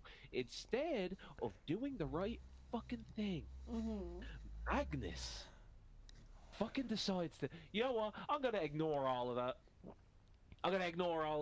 And then, of course, what ends up happening? My favorite legion, the Space Wolves, were told by the Emperor, hey, so you know my son, Magnus the Red, and Lemon Russ, who, as you all know, the Primarch of the Space Wolves, my favorite. He couldn't even climb a mountain, damn. Turns around and he says, yeah, I know of Magnus. What's the little dumb shit done this time? Oh my god, baby. Listen, Space Wolves, Lemon Russ, one of my favorite children. I need you to go and kill them. Lemon Russ and the Space Wolves, say no more. We're on our way. And he massacred baby Magnus the Red and his children. I mean, fucking massacred. Baby. Right? And then here's the saddest part. The saddest part is that after Magnus somehow gets away because, you know, using their heretical ooga booga magic spells, baby, Magnus decides, let's get in the ships, let's warp. Let's get the fuck out of here before Lemon Russ decides he wants seconds in space. Oh my god. And of course, they enter the warp. But here's the problem. Their ships fucking buckled. Something happened. I can't remember. All I know is that they were trapped in the warp and they were succumbing to it. It was horrible. So what did they do? Oh, they were like, magic got us into this situation. It can get us out of it. Oh my god. And so the fucking magic wizards of the Thousand Suns were like, hello, Ave Maria, hello, trying to do some fucking magic spell shit. And you know what ended up happening? What? Oh, they fixed the problem, alright? They fixed the problem. Now, all of the Thousand Suns are literally just dust in their armor. Oh, baby. Because the mages cocked up the spell, and then they eventually got out of the rift, and now they're spending their time looking for knowledge to turn themselves back. Except one problem. Newsflash, assholes! There's no going back from that! Baby! I hate them! They're heretics! Baby! They should be... Baby. That's why I hate them, because like I said, my favorite legion is the fucking Space Wolves. We have a rivalry. They're fucking stupid. I call them dust bunnies because they're fucking stupid. Baby. Because for some reason. No, keep going. Mind you, with the Iron Hands or the Iron Warriors, whichever ones are heretical, Perturabo was a fucking fool. Oh the my only God. reason why he's higher than Magnus is because it just so happens that Magnus's sheer incompetence overranks Perturabo's. Oh my God. You're so silly. Like, he couldn't climb a fucking mountain. Baby. And he's supposed to lead a legion. Oh my goodness. Look, I've already told you, the ones that you simp over, I heard that little part about Angron on your stream. I caught that part. I'm going to tell you again. You do not simp for the heretics. You simp for the loyalists. But baby. I don't want to hear it.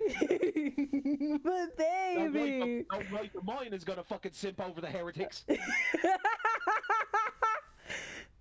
Turning yourself into dust by accident is pretty sad, to be honest. No, yeah, it is. It is, but baby. Look, I can sympathize with them. They were trying to do it. Here's the thing. Magnus, I rip on him a lot. He's not so much of a fucking idiot. He was just, his whole fucking mindset was misplaced because Tzeentch got in his mind. That's why chaos is so bad in this universe. The sheer thought of any of the chaos gods is enough.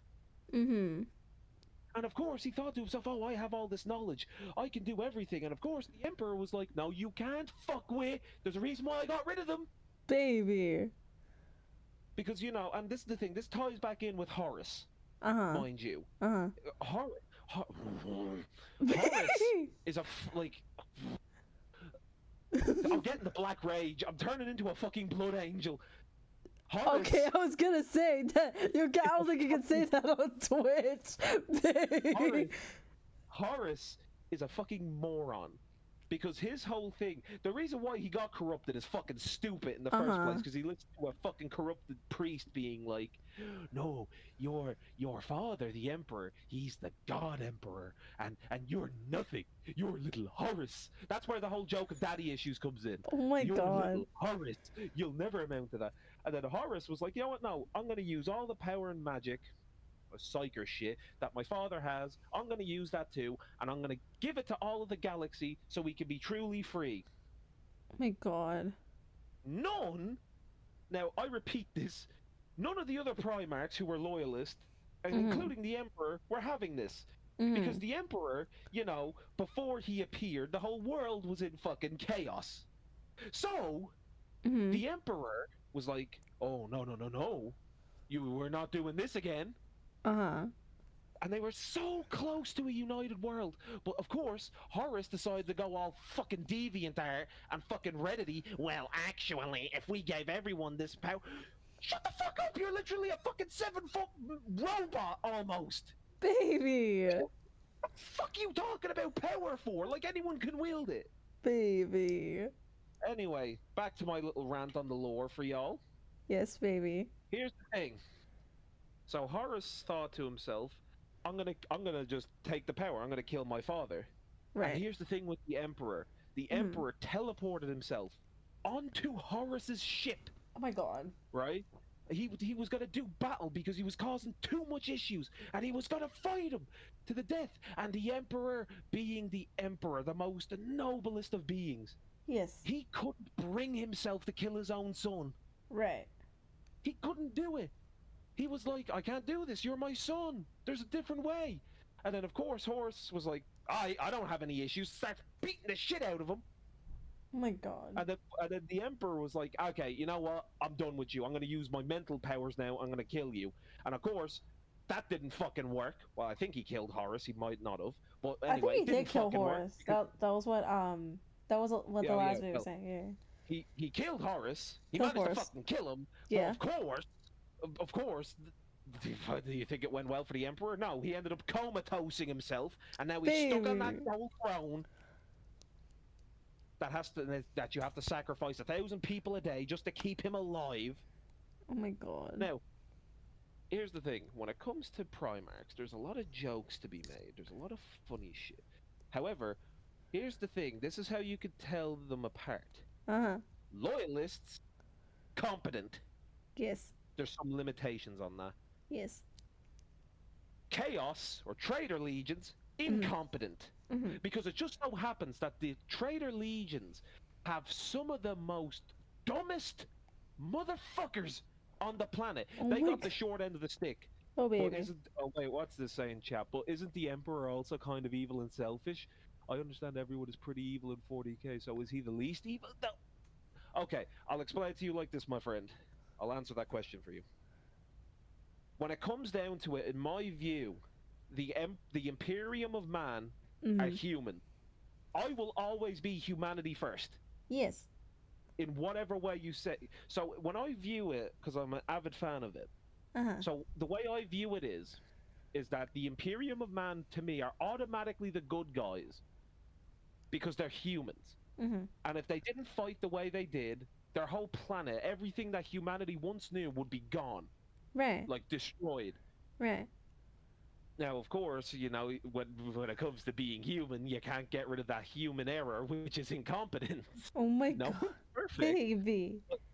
But yeah, I could tell you all about the incompetent Primarchs. Like I said, Magnus and Perturabo are like some of the biggest two. But if you want some of the most chaddest Primarchs, you can look at Gilliman. Yeah, no, Gilliman banger. Gilliman, Lemon Russ, Rogel Dawn, or Dorn. It's like they are some of the most competent people. And by the way, if you want a faction that loves humans and doesn't use them for cannon fodder, look at the Salamanders. Here's the thing about the Salamanders. They would rather die than lose a single civilian. Yes. And this has been proven. This has been proven thousands of times. It's like there's been you would not it would be more common for you to see a salamander with missing one arm with a child in the other arm trying to save it. That's how dedicated they are. Oh, I didn't explain gene seeds. Right. We have an idea of as far as those gene seeds, because that's where it's like a little bit from each Primarch, and then they put them into these other soldiers so that way they can get all big and strong and shit. It goes deeper than that. Oh, it does. The gene seed started with the Primarchs. However, the gene seeds ultimately came from the Emperor.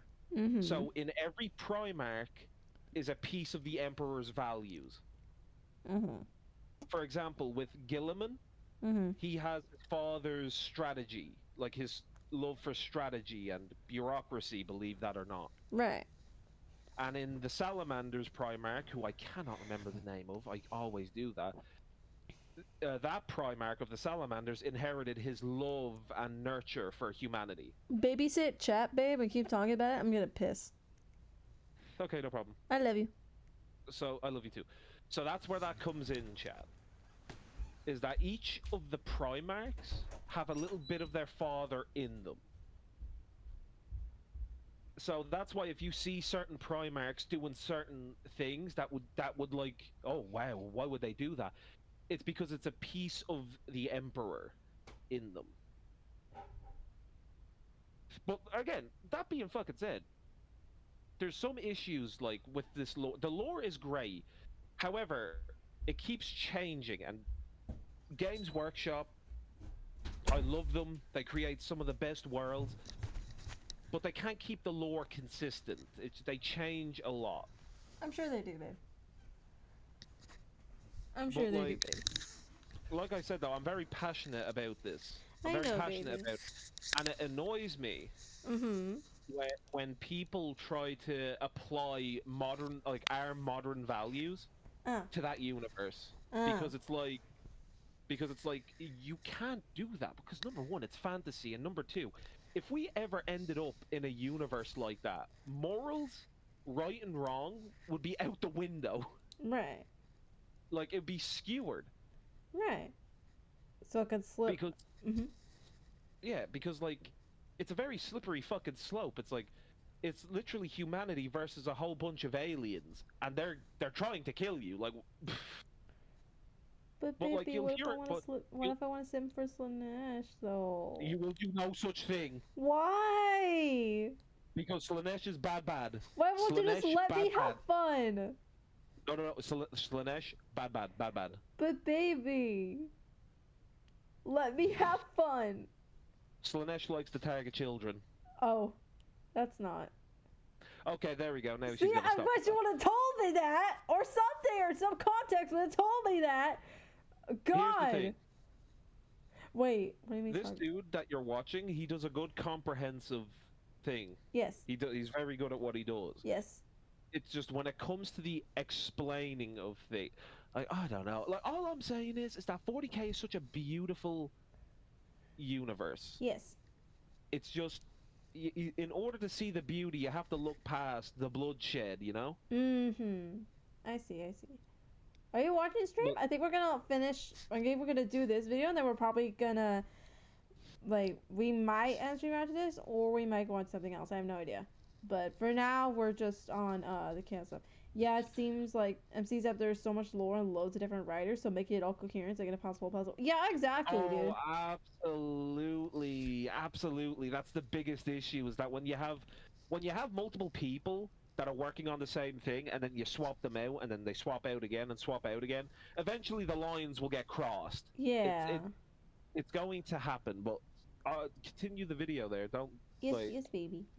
Okay, hopefully screen capture captures the actual audio, because I have audio capture for Discord. It should capture the audio. If it doesn't, chat, tell me. Yeah. And I will Nurgle. watch this, And the even though Eldar I'll be are extremely delayed. very ancient, millions of years. These Eldar, however, have a bit of a sensory problem. You know, every kind of pain or feeling that you have is a little bit amplified compared to the normal. However, with Eldar, as their race advanced so excessively, and they became so self-reliant, and everything became so easy, there was no requirement for food production anymore, there was no shortages, everything was basically done. Everyone was so comfortable, and that comfort breeded this weird sedation, and that sedation breeded the requirement for more and more debauchery. Debauchery! When everything you have can be so easily acquired, you will end up down this road of pure debauchery. All of the senses the Eldar had that were so powerful, things like feeling, happiness, sadness, and just evil and good, all needed to be satisfied and satiated. Just as long as you can, like, probably hear it. Some of the visuals I could probably deal with. Like, I could deal with it being, like, a little bit buffering. Just as long as you hear it, that's fine. Because that's mostly what we're here for. We're here to hear about the lore. Also, yeah, it is definitely buffering. Give me a second. Pause again. I love how Noise was like, oh, just turn it on and off again, numbnuts. That's where we're at. What's with my obsession with that word, babe? I don't know. You're so silly. We should kiss. We should make our life on Twitch. Like I said, though, you see, the lore videos, yes, they're great, but next time you do a 40K stream, I can send you, like, a bunch of shit. Yes, please. That's, like, puts the actual universe in action. Yes, please. I love you. Mwah, mwah, mwah, mwah, mwah, mwah. I love my husband, guys. He's so sweet. I love him so much. Even though I act silly and apparently sent for the wrong fucking people. Apparently. Like, well, because you see, here's the thing. I'm gonna let you all in on, like, a little thing. Now, this is not me, like, starting shit. I just want y'all to kind of be in the know. People who say they're fans of Slanesh, you might be one of them if you're watching the stream. Oh no. Now, don't get offended by this. This is just what I've heard of what I've seen. Oh no.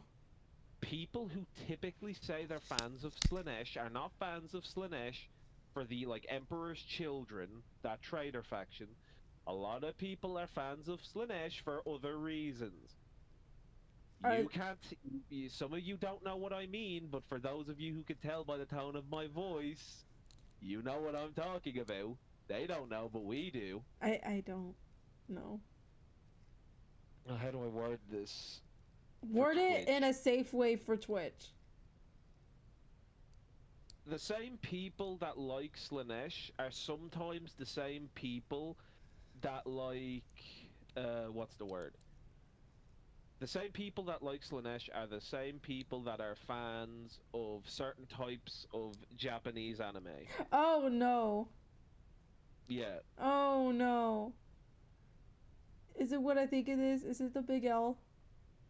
They are the same types of people who enjoy the Dragon Maid. Oh no. Yeah. Oh no. So now, for those of you who are fans of Slaanesh saying, no, that's not true. No, it is. That is why when it comes to the 40k universe, if you hear someone say they're a fan of Slaanesh, you immediately you immediately judge them. Oh my God. Immediately. I mean, you judged me because I liked Angron. Because Angron is a piece of shit. But baby, he's a bot. But baby, he big demon. Big demon man. Who fucking cares? There's other Primarchs. Well, yeah. But they're not as big as him. No, they're better than him. Oh my God. Well, can they hold me like a little bundle of flowers in their one hand? I don't think so. Yes, they can. But can they hold me like a grain of rice? I don't think so. See, you're shifting goalposts. Shut up. It's like, how many people have you heard me or heard of me debating? I know shifting of goalposts when I hear it. Shh. But let me have my fun, babe. You can have your fun. You just have to accept that you're wrong. Why? I never. How dare you say such things about your wife? See, this is another thing, gents, whoever's watching this. Gents, don't argue with your wife. This is what happens. Yes. Listen to my husband, for he is silly and smells. I'm kidding. I love you. Good. Okay, we gotta get back to this. Grew more and more with worse and worse debauchery. It started off with things like sex and drugs becoming so much more rampant because these are the first things you generally turn to when requirements for living are so easily accessible. It would get to the point that made Sander Cohen in BioShock look sane. All right, this is the kind of debauchery it led to. It was constantly satisfying and satiating these sexual and sadistic or masochistic fantasies that only elevated, and this was species-wide. People started going down darker, more depraved, and more violent paths as time went on. However, some people didn't entirely take to that. Some of the Eldar were looking at this depraved species that they had become and said, no thanks for me, dog, I'm good. And they bailed. These are the Craft World Eldar. They left on these giant continent-sized starships called Craft Worlds. They believed in learning the old ways of the Eldar and pushing away from this depravity and debauchery and going back to their main roots. And so they would segment themselves on these giant craft worlds far in the outer reaches of space. They even had this thing called the Webway. Remember what we mentioned about warp travel with the Imperium? Well, the Eldar had something way safer called a Webway. And the Eldar Webway is actually like a pocket dimension kind of thing. And in that pocket dimension, there were also more horrible, depraved groups and clans that would spend their time in there. And if you imagine the debauchery was bad already, these were debauchery X10. So all of this continued, and it bloated until Slaanesh just burst forth. All that emotion, all that mental, thought processes, I suppose, all of this in such a condensed space. Don't forget, this is all being shot, all their souls as well, into the warp. All this depravity right into the warp. So what happened? Boom, Slaanesh was birthed and killed off 90% of the entire Eldar population. Untold trillions trillions had their souls ripped from their bodies and their Fucking actual fleshy Slaanesh. I was bodies over here devoured rooting for by you. What the Slaanesh fuck? demons. The entirety of the Eldar race was eaten alive and their souls consumed to the Prince of Pleasure. All of them got fucked up. It was so bad that it literally ripped a warp hole into the fabric of the materium called the Eye of Terror. That's literally this like quasi horrifying gateway portal from the materium and the immaterium right next to Cadia. And it is horrifying. So this Slaanesh, also known as She Who Thirsts by the Eldar, slaughtered the entire population except for a couple.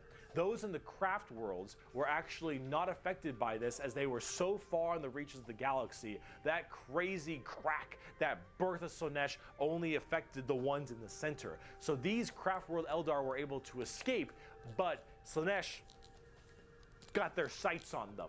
Every time an Eldar will die, their soul doesn't just pass into the warp naturally. It goes straight to Slaanesh, craft world or not. What about those people in the webway? Well, imagine that giant birth happening, but they were only able to just barely get a grasp onto you. Slaanesh was just barely able to hold on.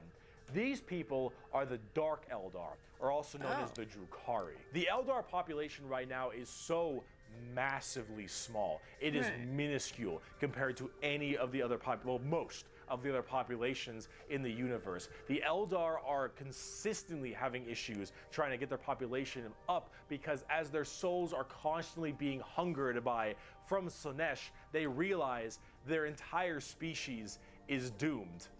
And they understand it very well. Since the time of the fall, our race has been haunted by what we, in our reckless pursuit of hedonistic indulgence, gave birth to.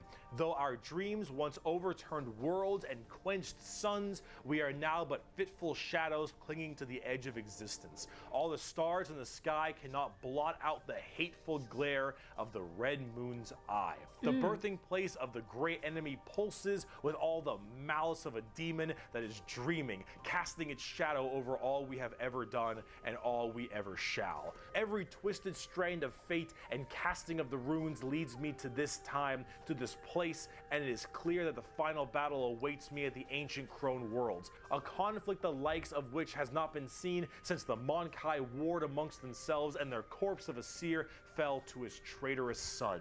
Is coming, and all my steps lead towards it, no matter that I walk other paths. I see the stars stained red with the blood of the Mon-Kai, and though their wars do not concern me, I would gladly let them destroy one another. I know that to avoid this fight is to condemn my race to inevitable doom, and though all I see is darkness, I know that I will not flinch from my destiny. And now let's talk about cute plastic models. Bro, I'm straight up not having a good time. The first playable race we have for the Eldar are the Craft World Eldar and living in those Craft World starships I mentioned earlier. And each of them have their own kind of... Okay, hold on. So it seems to be kind of chugging a little bit. So, baby, I'm gonna have to, like, bump you off for a little bit. Just because it's starting to become a little bit unstable. But is there anything you want to say to the people before you clock out? Don't trust chaos, that is all. Don't trust chaos. I love you, baby. Mwah, mwah, mwah, mwah, mwah, mwah. See you after the stream. I'll see you after the stream. I love you. I love you too. Mwah, mwah, mwah, mwah. Bye. Bye. I love this man. I love him so much. I don't think you guys understand how much I love my husband. Like, he is my world. He is everything to me. I love this man. And stream needs to stop buffering, please. Be great. What if I do this? Let's do some output fixes. And encoding. Should fix it. Hopefully it does. Let me see. Hopefully it fixes itself in a minute.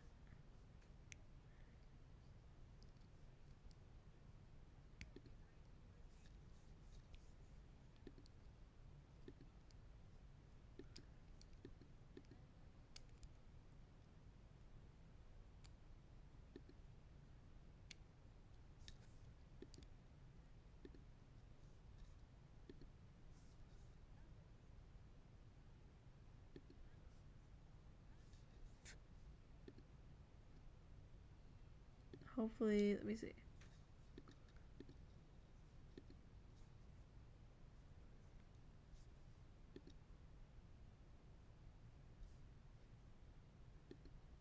Hopefully that fixes it. God damn. Wait, let me see. Go back here.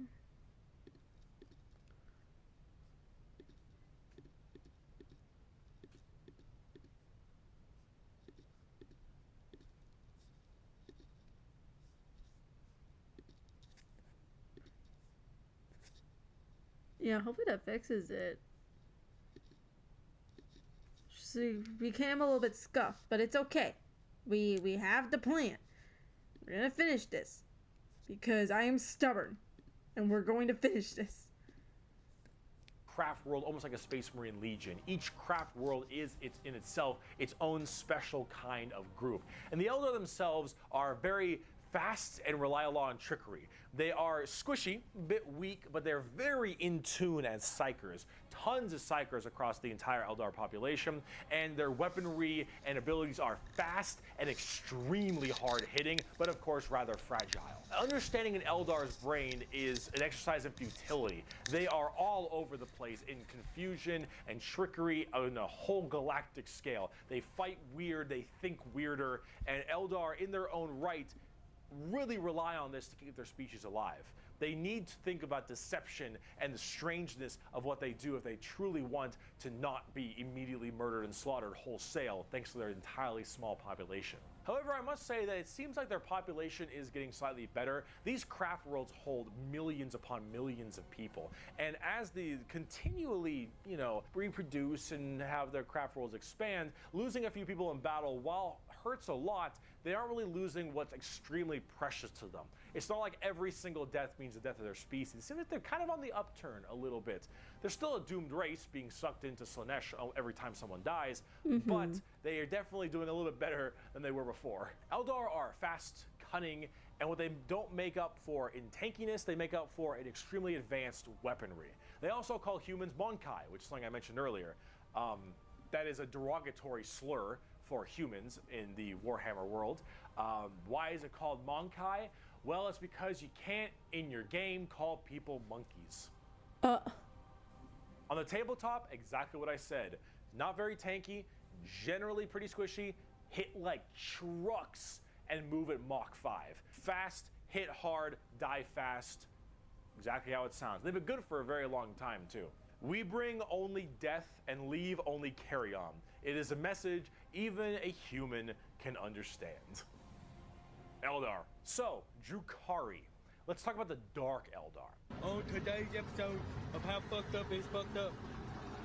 That's fucked up. So those people I mentioned in the Webway, in the super deranged cults and the depraved people of the Eldar, in the Webway, they didn't quite get a hold onto them. Slaanesh has them, but it has them on by the pinky finger. And they're slowly being consumed by Slaanesh, but they found out they can stave her off by doing Slaanesh things. The Dark Eldar are by far the worst, most horrifying, disgusting, depraved, and brutal race in all of Warhammer 40k. Okay, I can't say hear me out to this one because I know husband is going to be looking at this fucking stream. I know he's going to be like, you can't sim for and them. take as many So, now I can't slaves as say they it no possibly more. can to torture I can't them say it no for more. 1, 5, 10, 20, a million years, because that torture will keep them from dying. They look very BDSM style too. They definitely have a lot more spiky bits and they have a lot more of that kind of leathery black look to them. But let's say you are an upstanding Imperial citizen, living life on a regular planet. You get invaded by the Necrons. The Necrons will shoot you with a deatomizer and you will be destroyed in a millisecond, and that's it. Not the worst way to go. You are invaded by Chaos Marines or something. You take a bolter shot to the head or a chain sword across your stomach and you get cut in half. Painful, but not the worst. The Orcs arrive. They beat you to death. Hurts, but whatever. Tyranids, they eat you alive. It's pretty rough. The Dark Eldar. This is gonna get a little graphic, I apologize. You pray you die. You don't. you are instead taken as a human slave. Your life will be endless work and agony, 24/7. They will make sure you can't not die, as your pain satisfies them.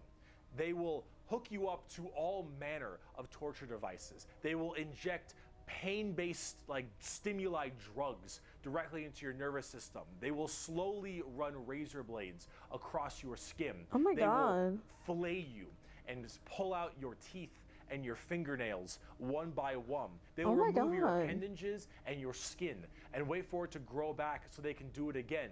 They will murder and torture and use the R word, it rhymes with grape, your entire family in front of you and do the exact same thing to them. You yourself will also be rhymes with grape anywhere and everywhere possible. And this will occur for 20 years until you are no longer satisfying to them. And then you will be contorted, crushed, and twisted into some form of trophy, a fleshy trophy, or a ring, or a couch, or a TV stand, or perhaps a wonderful hat, while you are, of course, still alive and breathing. And you will become a moaning, fleshy trophy for eternity. Brother, And that is what happens when you are taken by the Dark Eldar. They are the most depraved, most horrifying race in all of 40K. They look the part, and they do it so they all don't die. They are literally forced to do this, because if they don't, Slaanesh's grip will get harder, and they will have their souls pulled away.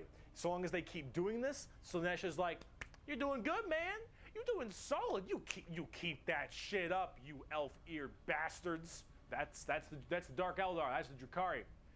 They are horrible. On the tabletop, they're actually kind of like Eldar, but more extreme. They are even squishier than the Eldar, but they hit generally even harder. Fast attacks, skirmishers, really quick, speedy, like get around them, do a lot of damage, get away kind of stuff. That's mostly the Dark Eldar. Look up the definition of grim dark in a dictionary. You'll find a picture of the Dark Eldar. And Sev from Republic Commando. A quote from Mr. Vecht.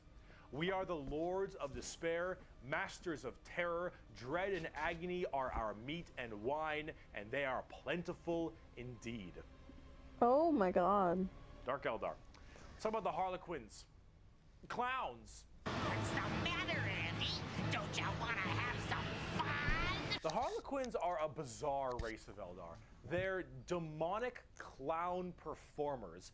They're like a weird mix of Sander Cohen from BioShock and Jin from League of Legends, but in a more clown theme. They're artists of death and perfecters of their craft. They do not belong to Craft Worlds or any of the weird Drukhari people. They guard something called the Black Library, which is this giant tome of never-ending knowledge deep in the heart of the Eldar Webway, and also guarded by their god named Kegorok, I believe is how you pronounce his name. He is the laughing god, but it's the Eldar's laughing god? And these are the Harlequins, the Harlequin clowns. These are Eldar clowns, okay? So imagine the things that an Eldar, these depraved individuals, would find funny. And this is the god of that. It's a horror clown. These are gods of horror for us normal people. For them, they're like, oh, it's so funny. They're all dying horribly. Honk, honk. They're very bizarre and difficult to describe.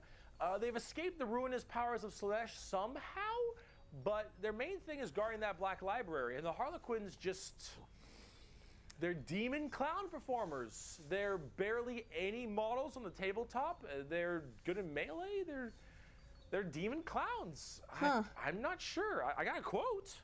"It is too easy for an Eldar to embrace the obscene virtues of chaos, for Slaanesh is nothing more than a manifestation of the Eldar mind in its most wild and unconstrained form. Human morality is meaningless to the Eldar, and to the dark side of the Eldar mind, all life is to be expended at a whim. Cruelty and generosity are but the impulse of a moment. Beauty and sensuality are virtues that can be expressed in bloodshed just as easily as in song. To an unfettered Eldar mind, there is neither sanity nor madness, but merely a wave of perfect existence fulfilled by its own savage momentum." They're very strange. The Harlequins, Drukhari, Eldar, they are an anomaly that make humans seem completely easy to understand in comparison.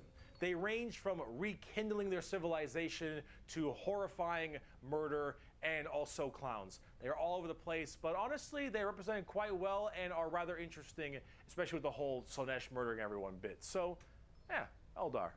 Now, bugs. Ma, they following me, Ma. They following me. The bugs.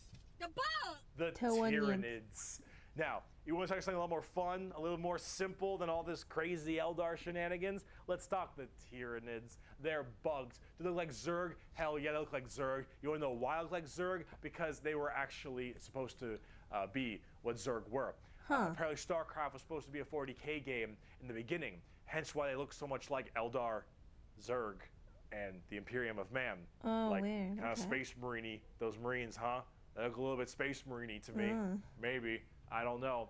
You really fucked up on that one, Games Workshop, didn't you? Tyranids are a giant infestation of unfathomable proportions. These are giant, extremely bio-advanced hive mind organisms that are basically all about absorbing as much biomass as they possibly can to evolve and mutate to be extremely potent and powerful and kill and eat anything in their path. They are probably the least evil faction in all of 40k because all they want to do is eat shit. They want to nom nom the entire galaxy. They hangry and we food. Also, this Tyranid hive mind has a presence in the warp. In fact, Tyranids in their own right have a massive presence in the warp. They have a thing called the shadow in the warp specifically, where when they are coming in to invade a planet, they have this weird ability to kind of cut off the warp on all the psychers on that planet.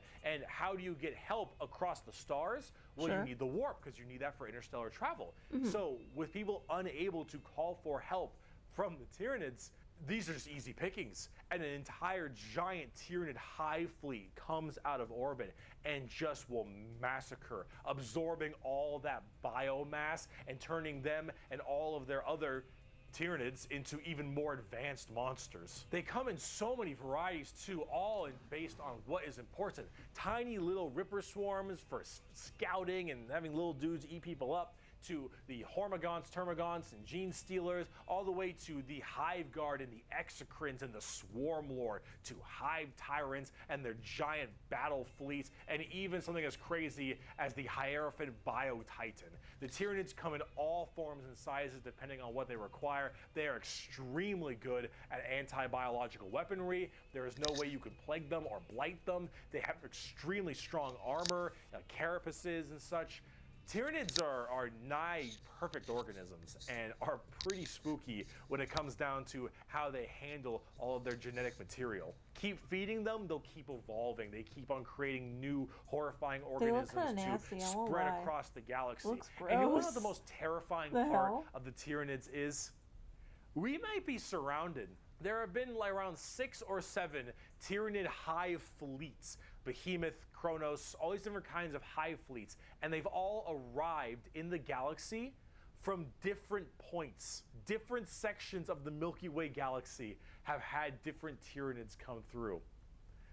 And that is horrifying. Yeah. Because as far as we know, we could just be surrounded on all sides by Tyranids. The only reason you may not hear a whole lot about Tyranids is because it's a little bit hard to have a bunch of story off of one hive mind genocidal monsters. All these giant bugs swarming in, killing and eating everybody and evolving. Oh, I mean, as cool as there are, there's some cool characters, the Swarm Lord, Old One Eye. You can't really have a whole bunch of major character-based stories around them. As awesome as they are, they're simple. They want to eat you. They want to eat you and absorb your biomass. They are simple bugs. If you want something a little more complex, talk Gene Stealer cults. I can have all the pot I want, I get around faster than walking, and wherever I need a seat, I can just sit on my balls. Gene Stealer cults are a special brand of Tyranid that can slowly infect themselves into different kinds of society. And by infecting them, they can rise up to where they all pray and believe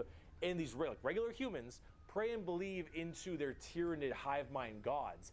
And these brood lords and I think they're called patriarchs all can turn an entire world all based into gene stealers, and these are called gene stealer cults. An entire hive world of the Imperium can be turned into nothing but servants of the Tyranid masters just by infecting them and screwing with their genetic code a little bit.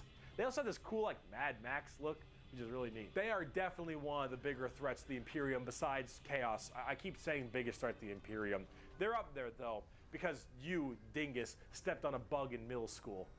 Asshole. There is a cancer eating at the Imperium. With each decade, it advances deeper, leaving drained, dead worlds in its wake. This horror, this abomination, has thought and purpose that functions on an unimaginable galactic scale. And all we can do is to try to stop the swarms of bioengineered monsters it unleashes upon us by instinct. We have given the horror a name to salvage our fears. We call it the Tyranid race.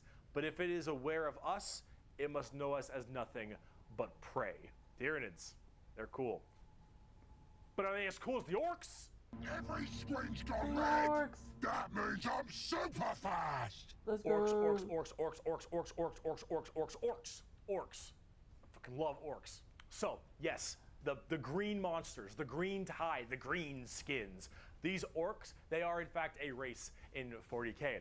The orcs are as exactly what you expect them. They have archaic weapons, they're big boys, they have axes, and they have got big old teeth, and they want to kill everything, and there are so many of them. The only reason they haven't taken over the entire galaxy is they can't stop murdering each other. Orcs are so cool. Orcs don't have philosophy. Orcs don't have existential crisis. What matters is who's the biggest orc. You listen to that guy because he the biggest orc. He big orc knows best. You win through the power of imagination. Of all the races I have battled throughout the galaxy, the orc is the hardest to comprehend. They wage war with machines that should not work, care little for strategic gains, and are just as likely to slaughter each other as the enemy. How does one battle an enemy that defies all logic? As an orc, you're enjoying life. You're enjoying the life you're given. Your whole life and job and purpose is to get up and beat each other to death because you can. The biggest orc is the man who understands everything. He is the boss. And orcs have this really weird, like, big, dumb, stereotype British accent, which is just hilarious to me. Those are orcs. You fight. You like to fight. Your whole purpose is to fight. You wage war because you want to wage war. You got your boss over there, and you better listen to the boss, because if you don't listen to the boss will squish you and make you an example for the other orcs. And then you can't fight because orc dead. And orc dead can't fight because the orc dead. Orcs.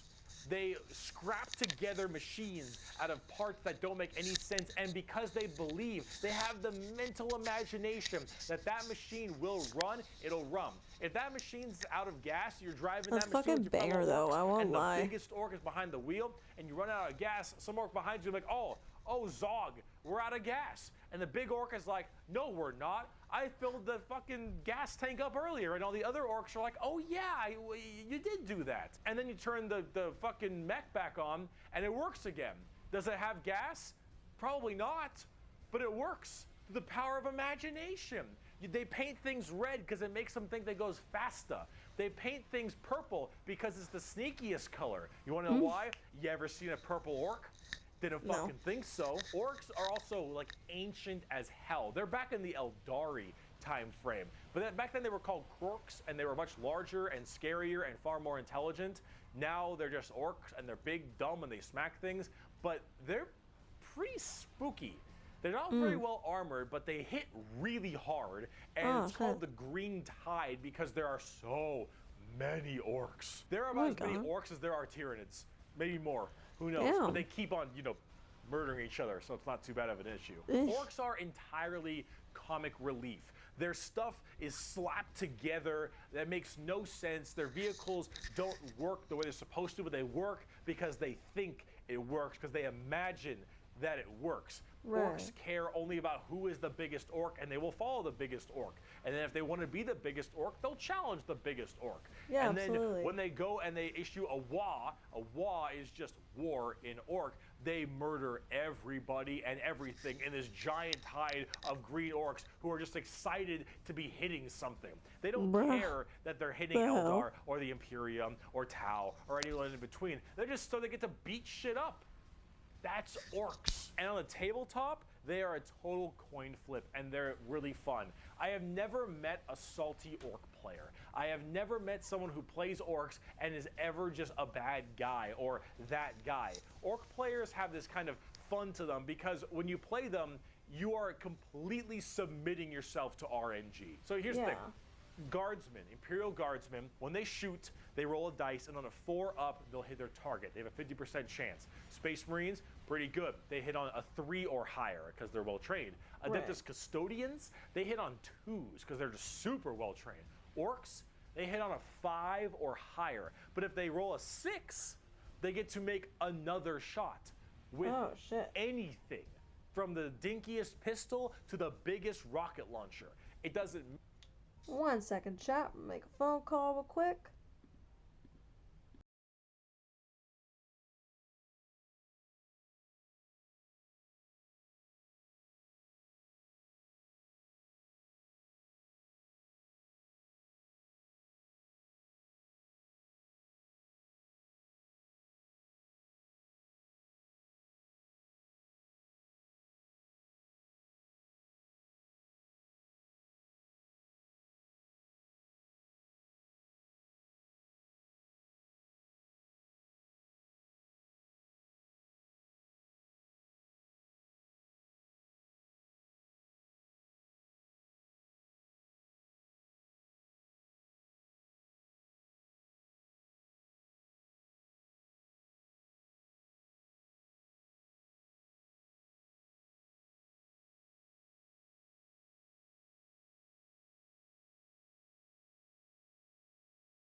Okay, chat, we have returned. We're gonna finish this video. Let's do it. Matter. Half of their stuff will blow up on a whim. One of their medics, if you roll a 1 to heal someone, you fuck up your surgery and you just kill an orc. They're so wacky and silly. But the thing is if you roll well, you roll high, and you keep rolling high, you are going to crush people. And if you don't, you lose. I mean, that's what you get when you play orcs. That's what happens when you play orc. It's a coin flip, which is why you can't be a salty bitch when you play orcs, because things won't go your way. It's just the roll of the dice. You're playing a dice game. But if you're gonna have fun and you want to be stupid and you want to be silly, you're gonna play some damn orcs. But on the opposite side of the fun part of this, let's talk about the Necrons. The Necrons are spooky, scary skeletons and very grimdark again. They have a much more fleshed out lore than before. Back in the day, they were just undead Egyptian space terminators, and they still look that way, but now they actually have a story. So way back in the day, you had the Necron tier. Kind of see a theme here: Eldari, Eldar, Krork, Orc, Necron, Necron tier. So the Necron tier were this race of generally kind of shitty people. Not because they were personally shitty, because their lives were awful. They were ill-fated to a horrible existence of like radiation and a terrible planet they lived on, and everything just really sucked. Being a Necrontyr was just really depressing. They really were looking for immortality. They were extremely reliant on the hope that they would eventually find the key to living forever and to stave off this horrible nature that they were thrust upon them, and therefore they could become the most dominant race in the galaxy. Oh my God. And they found this group. They're called the Old Ones. Imagine them kind of like the Forerunners in Halo or the Xel'Naga in StarCraft, right? Oh, okay. These Old Ones were these strong, pretty much omnipotent beings, and they, of course, knew the key to immortality. So the Necrons went to them and said, please, show us your ways. And the Old Ones said, piss off. Not really, they were a lot more humble about it, but they did not want to share their secret of immortality with the Necrons. The Necrons, of course, took this very well and waged war with them, kind of under this united banner. The Necron different dynasties didn't really like each other, but under this one man, the Silent King, he thought the best way to unite his race was to do this giant war with the Old Ones out of spite like for them keeping the secret of immortality to them. This was known as the War in Heaven, and this is actually like a multi-stage war, because during this war in heaven, they discovered the Star Gods, a whole new race of people known as the Catan, or the Catan. These Star Gods were also very much like Old Ones, almost omnipotent beings, and they too had the key to immortality. And so the Necrons went to them and said, hey, can you help us fight off the Old Ones? Can you help us kill these Old Ones, you, the Catan? And the Catan said yes. And in fact, we can help provide you with the immortality you so desperately seek. So the Silent King of the Necrons decided to make a pact with the Catan to allow them to accept this generous gift of immortality upon them. But this, of course, had been a horrendous trap, and the Necrons were dragged in chains to this biotransference, where their flesh was stripped from them, replaced with nothing but a metal hollow shell, as their souls were ripped from their body and fed to the Catan. And the Catan fattened up. They got chonk on the souls of the Necrons. As this was their plan all along, they consumed the flesh and souls of the Necrontyr and turned them all into unwilling robotic slaves just to serve their will. And then with their newfounded Necron army, they pointed their guns at the Old Ones, and the Catan continued their domination of the stars and their genocide, complete and full genocide of these Old Ones. The Old Ones did their best to stave it off. They even created other races, the Eldari and the Orcs, to try to fight off the horrifying Necron army and the Catan above them. But there was absolutely no possible chance for them. And the Old Ones were absolutely extinguished across the galaxy. Their entire race completely removed.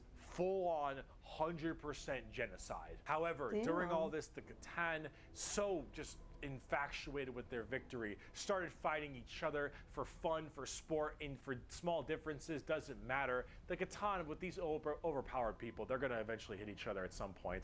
And as they began just menially fighting each other, the Eldari and the Orcs actually started pushing on the Catan's borders a little bit, giving them a little bit of a run for their money. And as this continued, this is when the Silent King, who retained his consciousness, decided to leap into action and start a full-scale revolt against their Catan masters. And this revolt was bloody, as the entire Necron army was surged off to destroy these star gods. They were able to, just after suffering horrendous losses, were able to turn the tide of the war. And they took these Catan and they blasted them, because as these star gods are unkillable, they were able to break them into thousands of shards and entrap them in giant stasis vaults to now actually be slaves to the Necrons. And with the Necrons having the entirety of their old gods enslaved to them, they realized that soon their race was about to be attacked by the overcoming new races, the Eldari and the Krorks. And so what they did is they retreated into giant stasis tombs in order to preserve their energy and their strength for for when one day they would be reawakened and they would be able to rule the galaxy that was rightfully theirs. And then some dingus Adeptus Mechanicus guy diddled with a green console, and now the Necrons are back, and they see all these primitive races on their lawns, and they think, get the fuck off of it. The Necrons are back, super advanced, and they are here to reclaim the galaxy that they so rightfully believe is theirs. Now, on the tabletop, they're a lot like that. Tons of undead Egyptian skeleton robots that when they die, they just get right back up because they keep on reanimating. Hard to kill, tons of crazy stuff. You can use the Catan themselves as units to fight with. It's pretty cool. The Necrons are one of the three major events in 40K. The Horus Heresy, the Fall of the Eldar, and the Awakening of the Necrons are all pretty substantial events. And the Necrons themselves are pretty dang cool as well. Here's a good quote from a wonderful Dawn of War game. Lucky creatures, as long last you have found the tranquility of death. I was like you once, clinging to life and blind to the truth. When I uncovered the truth, I too shuddered and paled with fear. Deep in these catacombs, I was remade. Here, my brethren slumbered for eons while the living grew like weed. My Lord knew this day would come. He had plans for us all. We would purge this world once more. So come, poor victims of life. We will grant you tranquility in these crypts. Kronos will be a tomb world once more. Necrons are also pretty smug. Trazen the Infinite especially, a little dickhead. But speaking of dickheads, last race, let's talk the Tau. We made a fucking Wookiee. The exact formation of the Tau Empire is not entirely understood. However, a long time ago, many thousands of years ago, in the 40K world that is, some Imperial navigation vessels were going around through different areas. And they saw a primitive race, blue people, smacking each other with sticks and stones. Oh no. Nah. Dumb Xenos race who gives a shit, and they bailed. Then this giant warp storm occurred right in that major area, unable to be breached. Then, once that warp storm 6,000 years later subsided, hello, those little sticks. Well, they decided to actually have no war of any kind and all just unite together under one flag of the Tau Empire. And now they have gigantic starships and Gundam robots and lasers and railguns and mechs, and they are here to ruin your day for the greater good. That is generally the Tau Empire. They have this kind of feeling of this homogenous group. All species can go underneath the banner of the greater good. The greater good is their idea of the fundamental increase and help of all. In fact, they are most likely the most like the Covenant in Halo, where they have the overarching prophets, being the ethereals, who are actually kind of dicks and like to pull at strings a little bit, but then you have all these different races directly underneath them, and they all work together in this big group as this large, foreboding race that tries to spread their weirdly pseudo-religious influence across the galaxy. The alien is not intrinsically evil. Do not hate him. Pity him, his ignorance. Seek to understand his differences and equate him with his inadequacies. Only then will he accept his place in the greater good. That is generally the Tau. And if you're kind of wondering like what their mainly big shtick is, well, they're all about big robots and mechs. They have laser rifles and rail guns. They got giant mechs with tons of missile pods and heavy rail rifles and rail guns and burst cannons and ion accelerators and void shields and all this stuff. And that is generally what the Tau's all about. But you're probably thinking, Bricky, this doesn't sound that evil. This doesn't sound very grim, dark Warhammer. And you'd be right. The Tau Empire really don't have that much of a horrifying, grim, dark style like everybody else. They're much more younger, new age thing. In fact, they're probably a lot less evil and a lot even better than they are now back in the day, because they liked having like that good guy faction. But a lot of us who really like the dark, depressing style of Warhammer didn't really like it that much. So, see, the Tau get a lot of hate, and a lot of that hate isn't necessarily unjustified. It's mainly from a tabletop perspective, but as you can see from all the visuals I've shown you recently, they don't really fit in the 40K universe very well. They lack that super dark, dramatic, kind of high gothic level the Imperium has. They don't have the weird kind of like grungy stuff that Chaos or say the Orcs do. And the Necrons and the Eldar have their own specific style as well. The Tau really do look like something out of Gundam. And while it isn't necessarily a bad thing, it does definitely not fit too well. There's that. There's also the tabletop problem. In tabletop, Tau are horrible at melee combat, but exceptionally good at range combat. So they blast everyone from really, really far away, and they have a million rules to make it so that it's nearly impossible for you to get into melee combat. So it basically just forces you to bottleneck the game into one specific gameplay style, which is gun to gun. And if you're doing gun to gun, they're going to win every time because they're the Tau, and the Tau are really damn good at shooting. So it's one of those things that make the Tau generally rather hated, and a lot of different reasons for that, both from style and such. But this is actually one of the things I wanted to end this video with, is that the Tau, while they have their issues, you should not be discouraged from playing them. I'll make plenty of Tau weeaboo jokes, of course I will, but it's all generally in good fun. Anyone who legitimately doesn't want you to play a faction is an idiot, and you shouldn't be giving them the time of day. You pick what you think is cool and what you like. In Warhammer, especially now, factions get better and they get worse. They grow and then they fall. You should only be playing what you think is cool. You like the look, you like the models. If you're talking tabletop, that is what you should be going for every time, is what you think is badass, because things change all the time. But the universe of Warhammer has so much going for it. Every faction has something interesting, every character has a story, and there's a million stories to be told. The universe is vast and exciting, and while it is dark, depressing, and horrible, that is the damn charm. And out of everything I've told you in these two videos, is anything you could take away is the reason why so many of us are so into this series and why we like it so much. Because with so much variety, such an expansive universe, and so much that can be done, you can find yourself having a pretty great time. Thank you so much for watching this video. I hope it has been informative to you. If you'd like to see more of me, Bricky, you have twitch.tv/Bricky for my streams. You have my merchandise site.